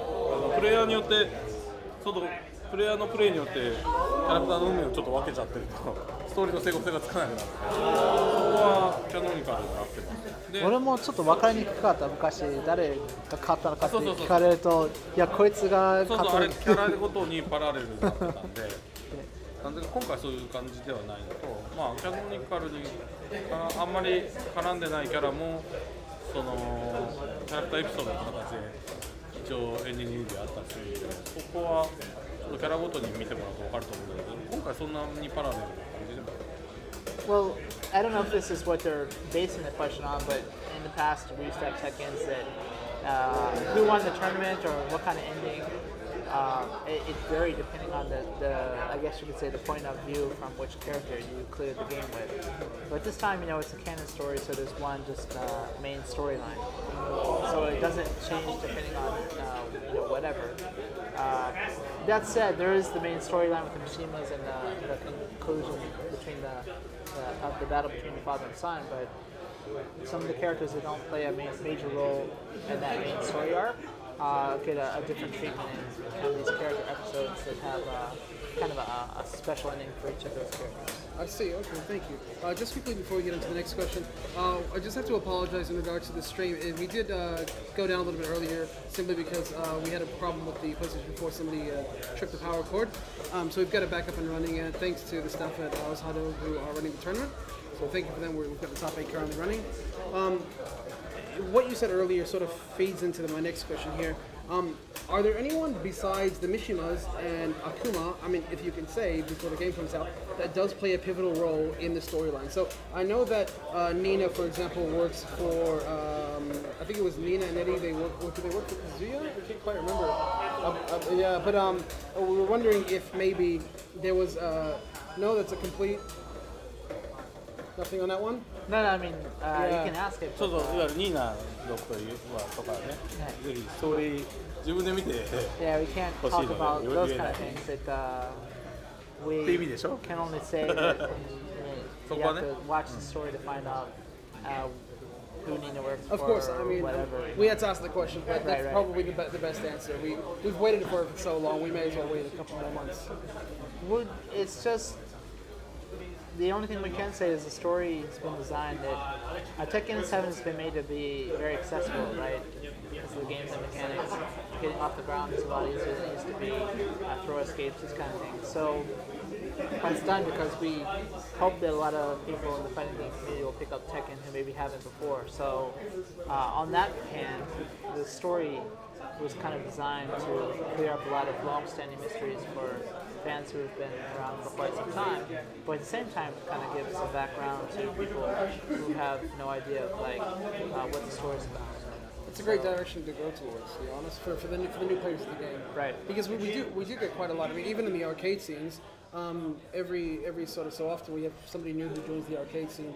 And considering the size, I mean, I'm just talking about Australia here, but considering the size of Australia compared to the other countries, when someone new joins, we're sort of welcomed with open arms, and we teach them.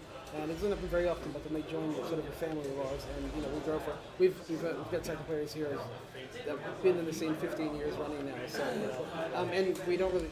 It's how you would say our first love, if you will. So it's really hard to let go. I think that's sort of the storyline there is it's a really good addition there. So making it friendly to the people who are new. Have you ever considered porting older Tekkens to modern consoles? Because I know that's sort of a trend with a lot of classic games being ported to newer consoles. They do it for the Wii and other consoles. The DS gets the Game Boy games. Are you thinking maybe of porting the older Tekkens to newer consoles? まあ例えばこれ PS1 からPS2 とか。昔やったね、PS2 の時代に5だっけ5の時は業務用の123を移植したんですね。でまあそういうことはやってたけどああいう何個かそういうことをやってみたりして、あと僕らすごいお金かけてちゃんと調査するチームだったので、これ面白いデータがあるんですけど、まああんまり言っていいのかな。2D 格闘って言われるものがあるんですよ。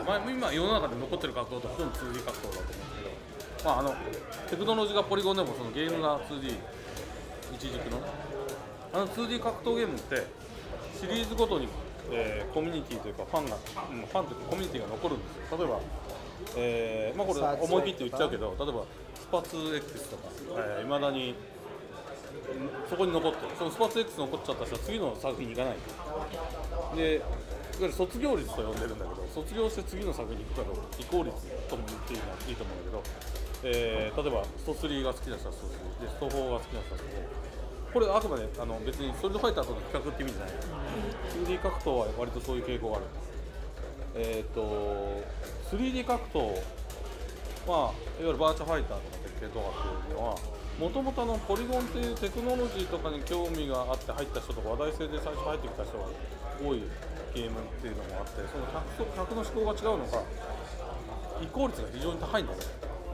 だからほとんどの人は最新作が出たら前のゲームやらない、興味を失っちゃうっていうデータが、面白いデータがあって、その結果そういうリマスター的なものとか復刻したものとか単純なポーティングだと結構購買意欲がすごく薄いので、あまりお金かけてやっても報われないなっていうのはそうですけど。We know that's one request that we often receive, and Harada was just saying that our company, before they commit to a certain amount of money to, develop some kind of game, whether it's a remaster, a new game, etc., they do some market research to see, is it a sound investment? So one thing that they found was different about fighting games was 2D fighters. Maybe it's not just Street Fighter, but Street Fighter is a very easy to understand example. So he said, Street Fighter 2 Super Street Fighter 2 原さん、どれだっけ？スーパー例えばストリートファイター 2X 2X とか、あと2-3とか何でもいいんだけど、2D ってそのシリーズ、そのタイトルに結構とどまっちゃうと、とどまるちゃうというか、ファンがついちゃうんで。そこまで分かったよ。タイトルだけ忘れてた。So the Super Street Fighter X, I think is what he called it, is the Japanese name. Yes. So that particular fan group, they really love that game, and even when there's a new sequel that comes out, you still have people that play the old one, but they don't necessarily graduate onto the newest installment. That's the same for example, Third Strike or even Street Fighter 4, and not just Street Fighter, but other 2D fighters in general. But the research they found about 3D fighters was that the players who were attracted to those, whether it's Tekken or Virtual Fighter or whatever, is that they were kind of attracted by the polygon technology and kind of the high-tech feeling to it, so that when a new installment comes out, a very high percentage, much more so than the 2D fighters, of those players migrate to the newer installment. So there's not a whole lot of people out there who would want to purchase one of the older games that were ported, because they usually want to play the latest installment. Not very viable, of course. Right, so it's kind of hard to sell enough copies of that remastered game, I guess you could say, to cover the cost of actually creating it. I think you're completely right in regards to that. The only reason we asked the question is because Tekken 5 Dark Resurrection was ported to the PS3.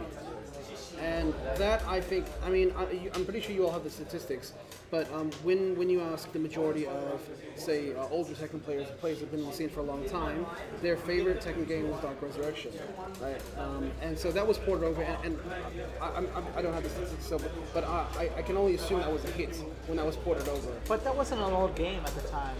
This is true. It first came out on the PSP, DR. It never came out on a proper console, but roughly around the same time, it was before 6. It came first DR to PS3 and then DR Online. So it wasn't really like now when you have 7 and going back and, for example, putting out 3. It's not, I don't think, the same thing as DR. Okay, sure. That's completely understandable. I understand the games had popularity at the time, and we get to play them all the time when we have to for reference, but when you play it, you're like, oh my god, how did I play this at that time? I don't think it was that horrible. I mean, Tekken 6 had a very, I think it had a very mixed sort of had very mixed feelings towards it. Depends if you're a Bob and Lars player or if you're everyone else. And we're talking about vanilla here. But for the most part, it's always the best. You know, I thought Tag 2 was the best at the time, but after 7, especially after we updated with Fate of Retribution, it's hard to go back to other ones because this is my favorite in the series. It's quite a good game. I've actually asked that question to quite a lot of the more advanced players here, the technically advanced players, and they prefer Tekken 7. They liked Tekken Tag 2 when it was out, just as you said, but going to Tekken 7, they really enjoyed it. So. あれもそうだよね。コレージに行った時に昔の置いてあって、なんか面白さ半分ではちょっと触ってみるけど、じゃあずっと遊びたいかというと、7があれば7やりたいもんね。そう一回立ち上げて、わあそうだったそうだったって確認はしたいんだけど、遊び続けるかってそんなことないから、やっぱ最新遊びたいっていうのがなっちゃうね。And you know, Harada and I felt this pretty strongly when we went to Collision. I think it was February in Peru. They had an assortment of like. I think Tag and very early installments, and it was fun to play it for a little bit. And say, oh yeah, I remember this. Bruce had these moves, whatever.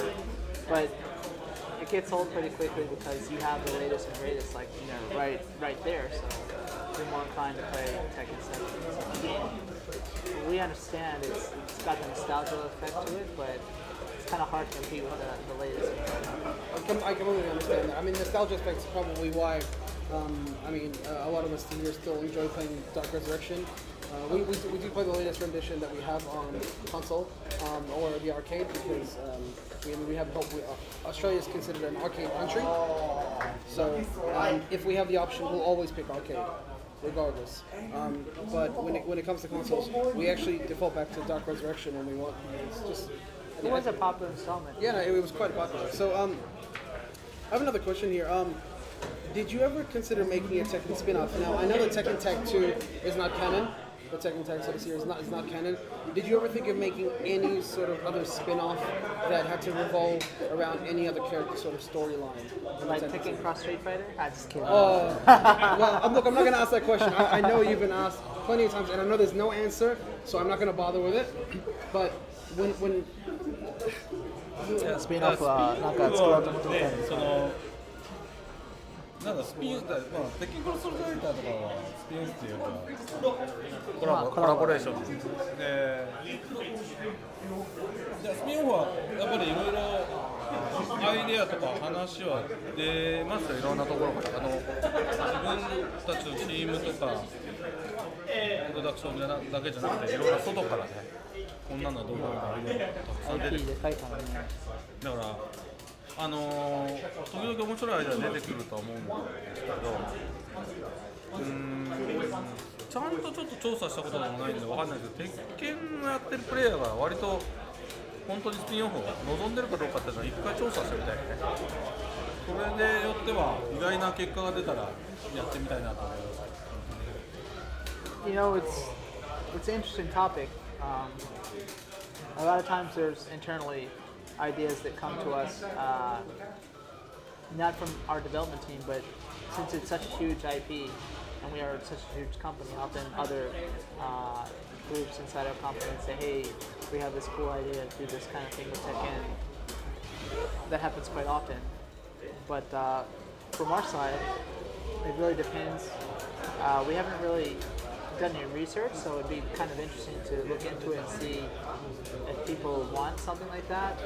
Our opinion of Tekken fans is kind of like they're interested in Tekken, but would they be interested in a spin-off? I don't know.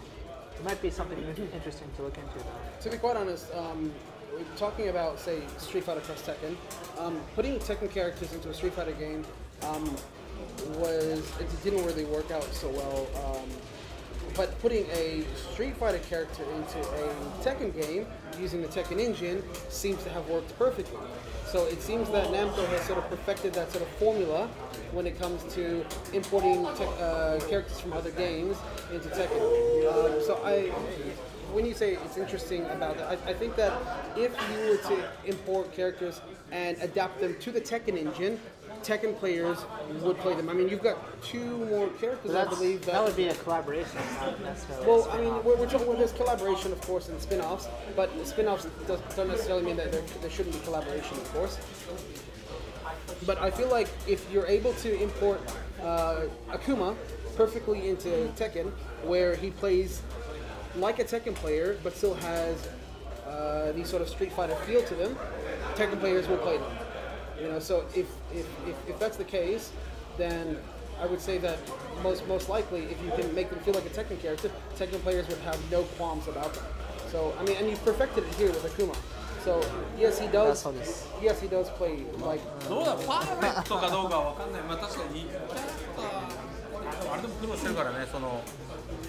ああいう形で持ってくるのが可能だけど、今後逆に本当は鉄拳プレイヤー側に結構体育技みたいなのしっかり本当はちゃんともっと用意しないと多分成り立ってこないから、今あくまで一キャラだからなんとかなってるけど、全体的なゲームシステムはもっと全部もっとキャラ入れて見直さなきゃいけなくなるのかなと思うんですよね。Well, it's easier when we're just doing one character like Akuma because if we were to put more in, you know, we would have to have more anti-air options and such. If we were to put in, for example, Street Fighter, etc. So it really depends, you know. He's done pretty well, but you know, is he perfect? That's not something for us to say. Well, I guess just time will tell. So after a few of these matches, do you think maybe you and Harada-san might think about jumping on having a game for the stream? Or is that something that you Me against Harada? Yeah. You think that's something you can jump on and do? Bit of a break from questions. まあでも多分俺らのプレイまあ触ってない人のそう、でもせっかくいっぱい競技来てるので、できるだけ遊ばせてあげた方が俺らどっちかって見てる人のクエスチョン答えてくれる。I mean, we're not against that at all, but it's probably better use of the time to allow people who hardly get a chance to play the game to play it. So we'll be the nice guy this time and let it Sure, not a problem. I guess if we're running really ahead of schedule, we'll think about it. How's that? Is that okay? Okay. I think you should ask more Tekken 7 questions. More Tekken 7 questions. Okay, sure. Maybe. There you go.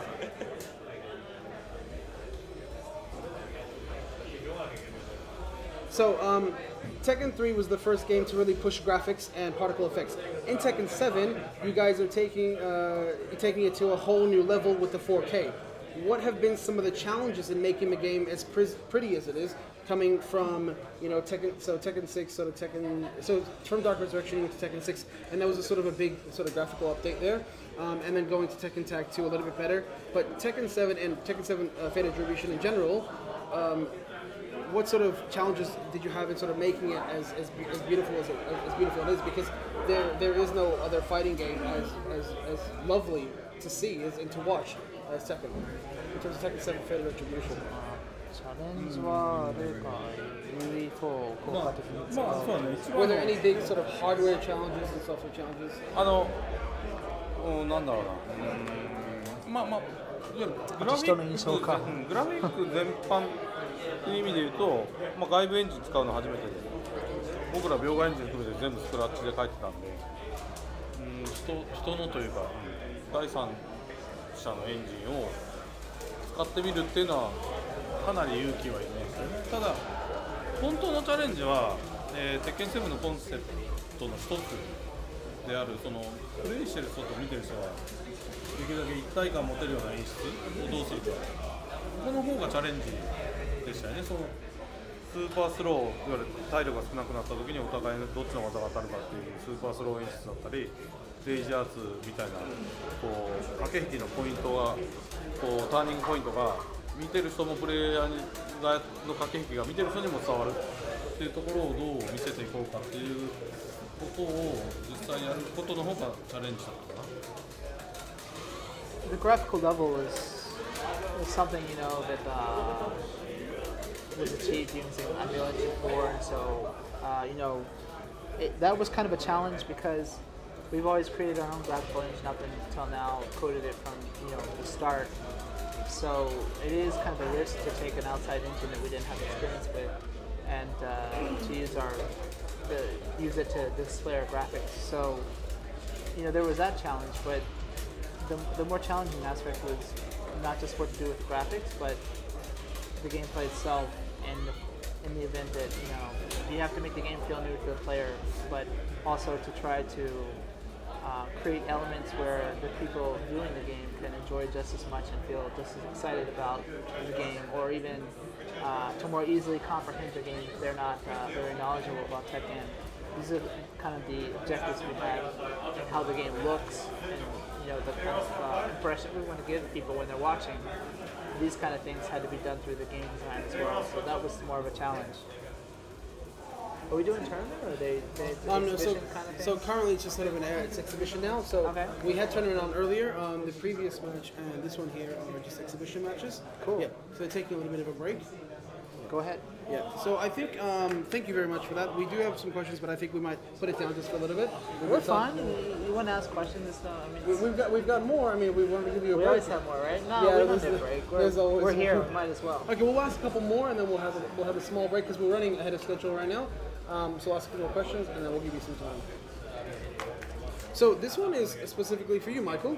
Okay. And it's a little bit less about Tekken. Well, sort of. It's about every rendition of Tekken, to be honest. But, okay. How do you keep sane when people asking you, "Where's my character?" Because you hear it all the time, I guess. And I know you don't want to translate that because you know what. He saw it already on Twitter earlier, or Twitch. I know. I think it was Twitter, Facebook. It was Twitch, maybe it was. I think. It's tough, We're out there. Anyone has a voice now when you have Twitter or Facebook. Anyone can say something and it comes directly to me. So sometimes it's annoying, it depends. First time, second time, third time, no problem, cool. I'm glad to hear your request. I'll think about it. Fifth time, sixth time, seventh time, especially from the same person, it starts to get annoying. And I used to would instantly want to, discuss that. Like, why do you think that? This is why I think your opinion is not valid, etc. But I learned that it doesn't matter because that person just wants to say what they want to say, and then that's the end of the discussion. So if it's someone that you just can't, reason with, and I'm a big fan of the mute button recently on Twitter. So but I don't want to be a jerk about it. I want to be open-minded, so I always listen to someone's opinion at least once or twice. And then if they continue and just keep saying the same thing over and over and spamming, then that's when I start thinking about the mute option. I think it's probably a better. I think it was made for you, wasn't it, Michael? I think so. They updated it so you can register keywords now. Register keywords? Wow, I did not know that. Well, no, sorry. I hit the gym, and we have a sandbag there that I like to. Oh, really? You gotta put a picture? Is that what no happens? Pictures, just kind of, visualize. Visualize, okay. Just kidding. No, the sandbag is for work stress and everything else, but not necessarily for Twitter. Well, I wouldn't blame you, Michael. But in what ways will Tekken 7 make use of the PlayStation virtual reality? So, and how exactly will the Infinite Azure stage benefit from it? Because as you know, the Infinite Azure stage is just a bunch of water and really not much. So does it benefit from that? And how does sort of the PlayStation virtual reality work with the games, the characters, the whole level? How exactly? VR のとこはね、実はPSVR が出る前に、オキュラスのそうね、いわゆる一番最初の試作品の時にすでに、1ヶ月かけて1回一人称の鉄拳作ってみたんです。で、そしたらいや多分ねみんなが、ね、想像してるようなそのものにならなかったんですね。いわゆるみんな VR というと一人称で戦うみたいなイメージあると思うんですけど、バーチャルリアリティはあくまでやっぱりリアルに近い体験ができるということを想像すると分かると思うんですが、もし自分の本当のリアルの目の前に、格闘家が現れて顔に向かってシャドーボクシングされたらあんまり気持ちいい人いないんじゃないですか。楽しいと思う人いないと思うんですね。それに近い形あんまり面白くならなかったですね。なんで、だからサマーレッスンとかそっちを先作ってたんですけど、だから今回その教訓があったので、できるだけ、まずはねカスタマイズしたキャラをしっかりリリースできるモードだったり、あとは、自分で実際キャラを動かして CPU と戦いながら VR で見れるんですけど、いろんな角度で好きな角度でスーパースローにいつでもできるんですよ、ボタンで。そうするとすごいゆっくりした本当スーパースローモーションの世界の中でそれ鉄拳ってこうなってるんだ、こういう動きしてるんだ、この角度からこう見えるんだってものすごく興味深く見えるような、こればっかりちょっと見てもらわないと分かんないんですけど、ちょっとみんなが想像してるようなものとは違うものになってるので、ぜひそこは見てほしいですね。Well, VR is kind of an interesting topic that we've been talking about a little bit recently. He was just saying that when Oculus, the first prototypes came out, he had one at work, and he first tried the obvious, what people would think that a Tekken game would be by taking it in its current state and adapting it to kind of a first-person view. But it didn't really work out well. If you can imagine like a pro fighter coming and standing right in front of you and shadowboxing in your face, you can kind of get the idea of how jarring it would be and how it's not exactly as entertaining as what people might first assume. So that's when the design direction kind of shifted, and you see the current structure in which you can kind of see your favorite characters in an enclosed environment, and you're customizing them, and you can view them from all these different angles. And there's also another kind of sub-mode to that you can see your character, or actually control them as well, fighting against the CPU, but you can slow it down and view from different angles so you can see the animations up close and kind of in a way that you've never seen them in Tekken before. And the words and explanation just like this doesn't do it justice. It's something cool that you really have to experience. You need to experience it, don't you? So hopefully, our marketing guys in several regions can come up with some kind of way for people to experience it for themselves. That sounds very interesting. I mean, so look, we won't go into the Infinite Zero stage because from what you discussed, it seems like it really needs to be experienced. Right. So we'll just have to wait to see how that pans out. So, is there any sort of I believe that, it's not just my belief, but the majority of Tekken gamers believe that Tekken probably has one of the most advanced and one of the most amazing sort of customization system of any fighting game. Does this one differ in any drastic way that the previous ones did not?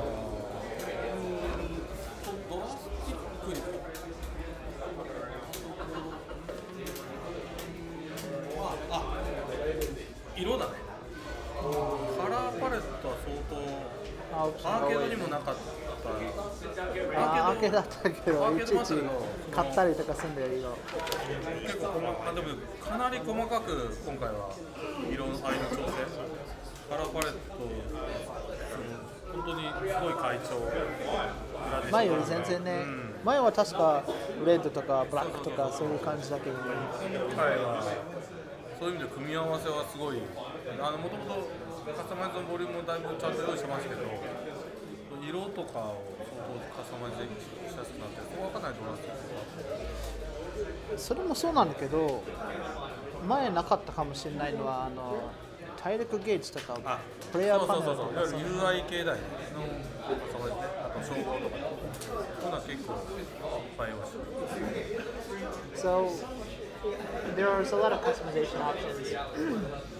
Volume as far as items and such as well, but one of the big changes is before, you had like steel visor red, steel visor black, whatever, but now you have an option for, you have the item and then you have like a color palette, right, that you can customize various parts of your character quite easily. And I was just reminding them that there's also, I think this is the first time it's been in Tekken, you can customize your life gauges and like the player panels and the plates, what do you call them, titles, I guess you say? I think so, yeah, just like in the arcades, right? Right. and I think there's even more than they had in the arcades. But those are some cool ways to customize the game. Yeah, I quite enjoy the different customizations of the character panels, actually. So, say you get King, and then you get the different ones, and you have all the different artists that draw them, so they all have their own different styles, and that's really amazing. And even the life gauges, how sometimes you've got wood or flowers in one. When it comes to arcades and winning tournaments, you hand out special ones. Exactly, plates and things. Yeah, exactly. So or depending on the season or something like that. Yeah, exactly. So that's amazing. So the customization system in Tekken 7, well, I did get a bit of a look at it, and there is quite a lot.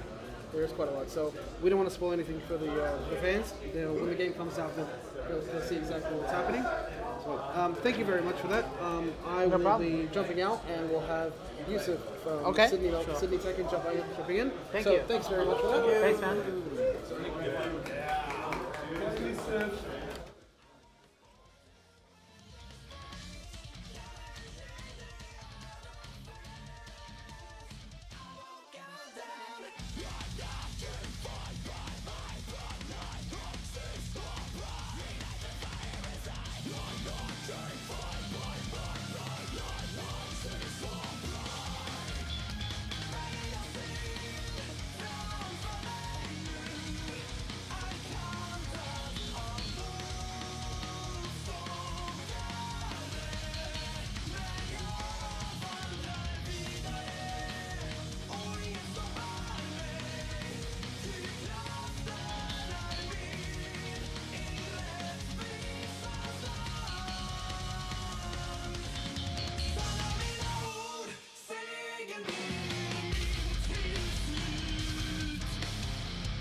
Katarina Alves.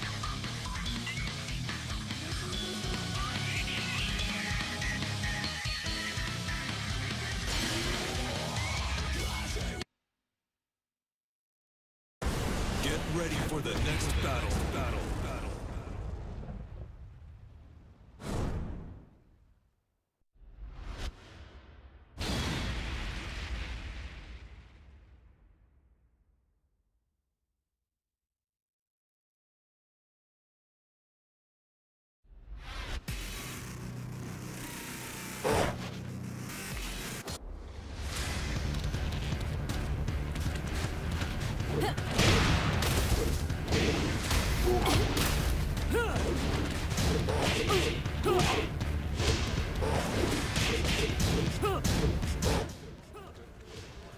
Alright guys, we are back. We got the grand final happening at the moment. This will be a best out of 5 set. On the left hand side we got Lucky Strikes playing the ever lovely Panda, and on the right we have Kantoro going with Katarina. Lucky Strikes is coming from the winner's side, so he still has 2 lives left. Kantoro, of course, on his final life. While they play, we just want to remind all the viewers, thank you everyone for sending us questions. We will be announcing the winner at the end of the stream, and you will be getting this lovely collector's edition with the statue. And for anyone who hasn't seen the statue, the detail on it is quite amazing, and it's pretty cool. You can see Kazuya is actually floating. He's supported by Heihachi's hand. Pretty much, he's literally airborne. It's really cool because we worked with this company. We hardly ever do this, but we actually gave them the in-game models for these 2 characters, so they're based, exactly on the in-game models. Okay. So the level of detail is pretty nice. It's pretty cool. Pretty cool. And you got one lined up for yourself, or? Maybe. I mean, considering everything I do, I mean, it's only right. But yeah, no, I've already seen the statue. It is actually very nice. It's a nice size, nice proportion, and definitely whoever ends up winning it, they'll enjoy it. Any fun? I mean, we'll be finishing the stream when the grand final finishes. Do we have an actual one? There's some people in the chat that are talking about maybe even. Do we have an actual? Let me ask. Pre-ordering the game. We should show them the real thing if we can. Yeah. Steve, do you have a statue in the office of this? Oh, yeah. No, they don't have one. That's okay. too bad. Yeah. I think we uploaded pics before you can see it. Sorry? I think we uploaded better pics of this. Yeah. Maybe when I get back to Japan, I'll do a stream and show it off a bit. Definitely. So where are you guys heading off after this? Is it back home? Harada's going to Korea. Oh, yeah. あれってもう公式に言っちゃっていいんだっけ？もうアナウンスをされてる。アンリアルエンジンサミット。They have an Unreal Engine Summit going on in Seoul, and so he's going to be doing like a keynote on that at that event. Okay. For me, I'm lucky I get to go back and Relax for a bit. well, sort out all the emails that came in while I was here. Hopefully hit the gym a bit, trying to get back into that more often. Do you guys still have a very busy schedule leading up to the release? Oh yeah. Do you have a schedule that you can share with people, or you can't tell people where you're going on next, or how your schedule is looking like up until June? I'm not quite sure. There's a few company events, like internal stuff. There's some trade shows, obviously, but I think we're still waiting on our territories, which means Europe. There's a bunch of countries, and our central office kind of puts together. We want you to go here and there, so we're still kind of waiting on that list. But I think there's a few places we'll be going. Should people be expecting any upcoming announcements? Nothing specific or anything you guys are planning to announce before the game drops, or is it like all that's left is to package it, seal it, ship it? There are a few things we have coming up soon we'd like to show off. We still have to talk a little bit more about our post-launch plans. I know people are still, there's that big question mark about what's exactly in the season pass. Yep. So these are some things that we haven't covered yet that we should be covering. I think we'll be covering them soon. Okay. Speaking of post-launch, of course it's been already announced that one of the guest characters will be coming at end of this year, and then another one will be coming at beginning of next year. That's what I read. I mean, correct me if I'm wrong. So it obviously shows that, of course, yourself, Harada-san, the team, they have a long plan to support the game, and it's good to see something like that. I mean, what can people still look further like for Tekken 7 for 2018 and beyond? I think the first thing people will hear about as far as season pass stuff, the two characters are, they're later on in the season pass. The first big thing we have for the season pass is, I think it said A mode, right? A mode, but he didn't say what the mode was. So that's kind of like the big thing, I guess. And also, there's a lot of things we want to do as far as he said earlier, supporting tournaments that people do. Like your tournament that you said coming up, we want to do what we can to make sure that it's higher.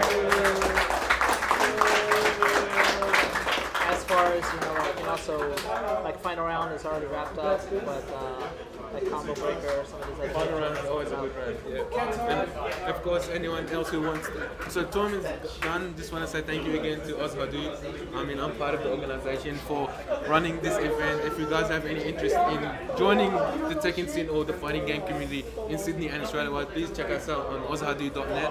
That's ozhadou.net.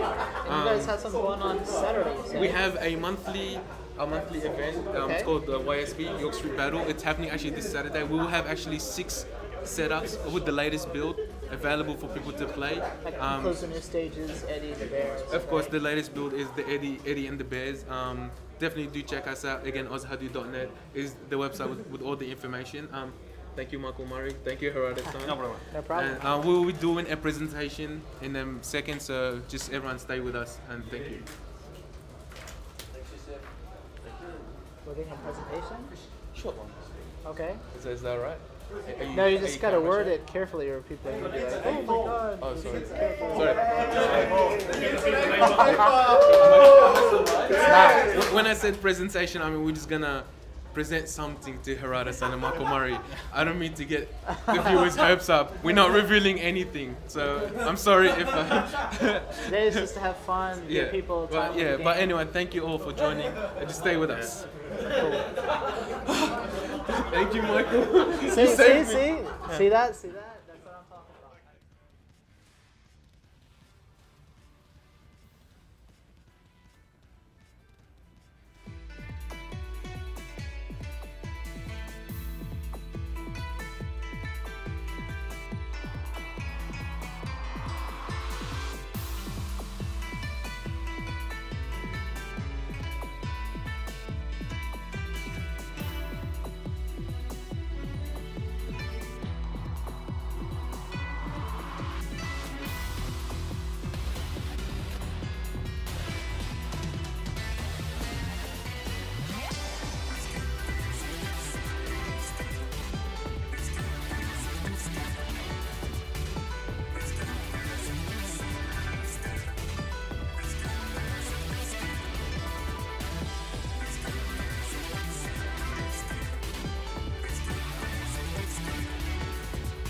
So, is Steven gonna dress up as Lucky Chloe? Harada-san has graced us with his presence, and not only that, he's delivered a fantastic game in Tekken 7. And some of the fans of the local community have got together with a certain gentleman called Boss Logic, who you may be aware of, and they've created a fantastic print for Harada-san to take home and place in pride on one of his walls. So I present you Harada-san with this fantastic portrait.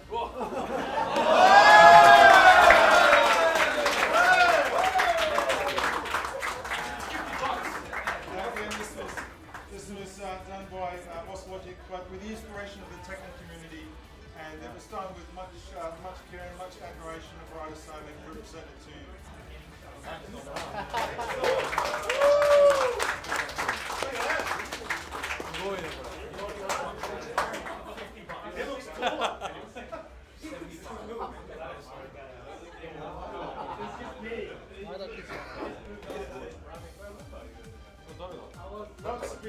Not to be left alone, we have another presentation to give, actually a few, to give Harada-san. We'll just pop this one down. Yusuf has a second portrait. We like this one so much, so we wanted to do another spin-off of the story of the same.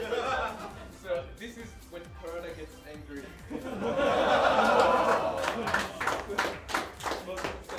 So thank you very much. This is likely close to screen to hang up. It's all time.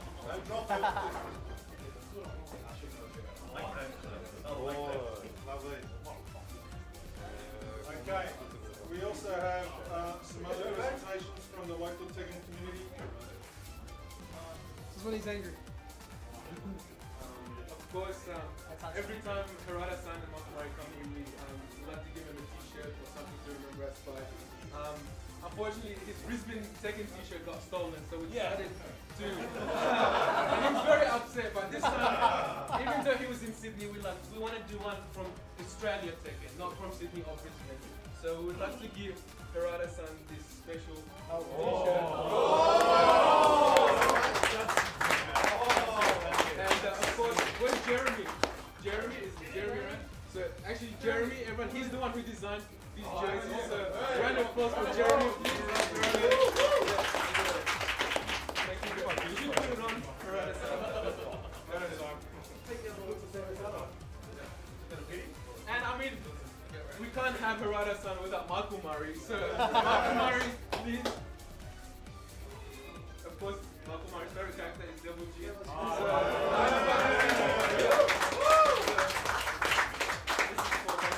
Thank you very much. That's cool. It's beautiful.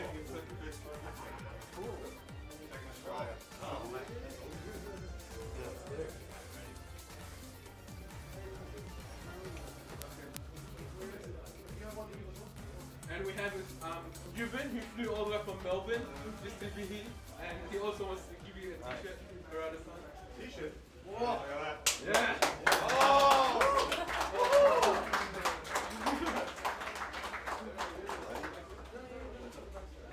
So we found out you like Breaking Bad. Yeah. As you can see. So we go through this. Oh, yeah, you like it.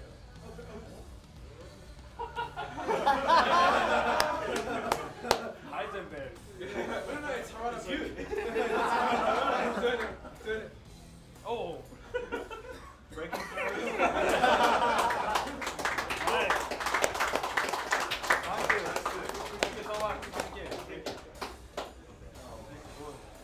Okay guys, that pretty much concludes the formal part of this evening. Again, thank you very much for coming.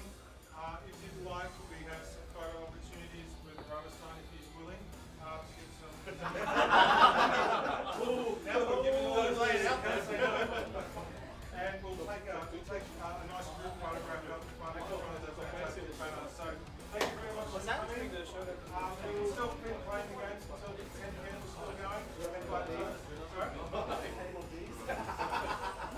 well, in about 15 minutes we'll move out the front and take some final photographs. Please continue playing the games, enjoy the night, and thank you very much for coming again. Yeah, it's good. Perfect.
So hopefully you guys enjoyed this small presentation from Sydney, Australia.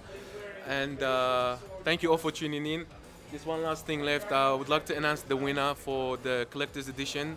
And the best question, in my opinion, that was asked tonight, it was a bit out of left field, and I really enjoyed it personally. And it was actually Necromancy Black who asked what kind of measures the team takes to cater to the female players, which, you know, that's a thought that not many people, you know, think about. So I thought that's pretty genius. So congratulations, Necromancy Black. Hit us. I get it to hit you. Oh. So just send us through your details, and we will send you out again a copy of the collector's edition as soon as the game drops. So thank you all. We are tuning now. Any final comments, final thoughts, Michael Murray? Yeah, just thanks everyone for tuning in. I know everyone's waiting patiently for the game. Hopefully you're all excited. I'm pretty confident. It's got a lot of interesting content. The season pass, everyone's going to be really surprised when we reveal who those guest characters are. No one knows. So there's still a lot of information, and I know I saw the stream, some people are like, oh my god, no character reveal, blah blah blah. Well, this is just, you know, to hang out with the community, to answer questions, and just, you know, have a good time. It's not about reveals or anything, so please just take it as it is. And the game will be out in a month and a bit, right? Just over a month, about 40-something days. I can't wait. It'll be good. I cannot wait. I'm ordering all the pre-order copies. You have to learn how to defeat my Claudio. Oh man, don't get me started on Claudio. Nah, he's a good character. All right, well, we're tuning out, everyone. Thank you again for joining. Hopefully you had a good time. This is Yusuf, Fade, signing out from Oz Hadu and from Bandai Namco Australia. Thank you, everyone. Bye.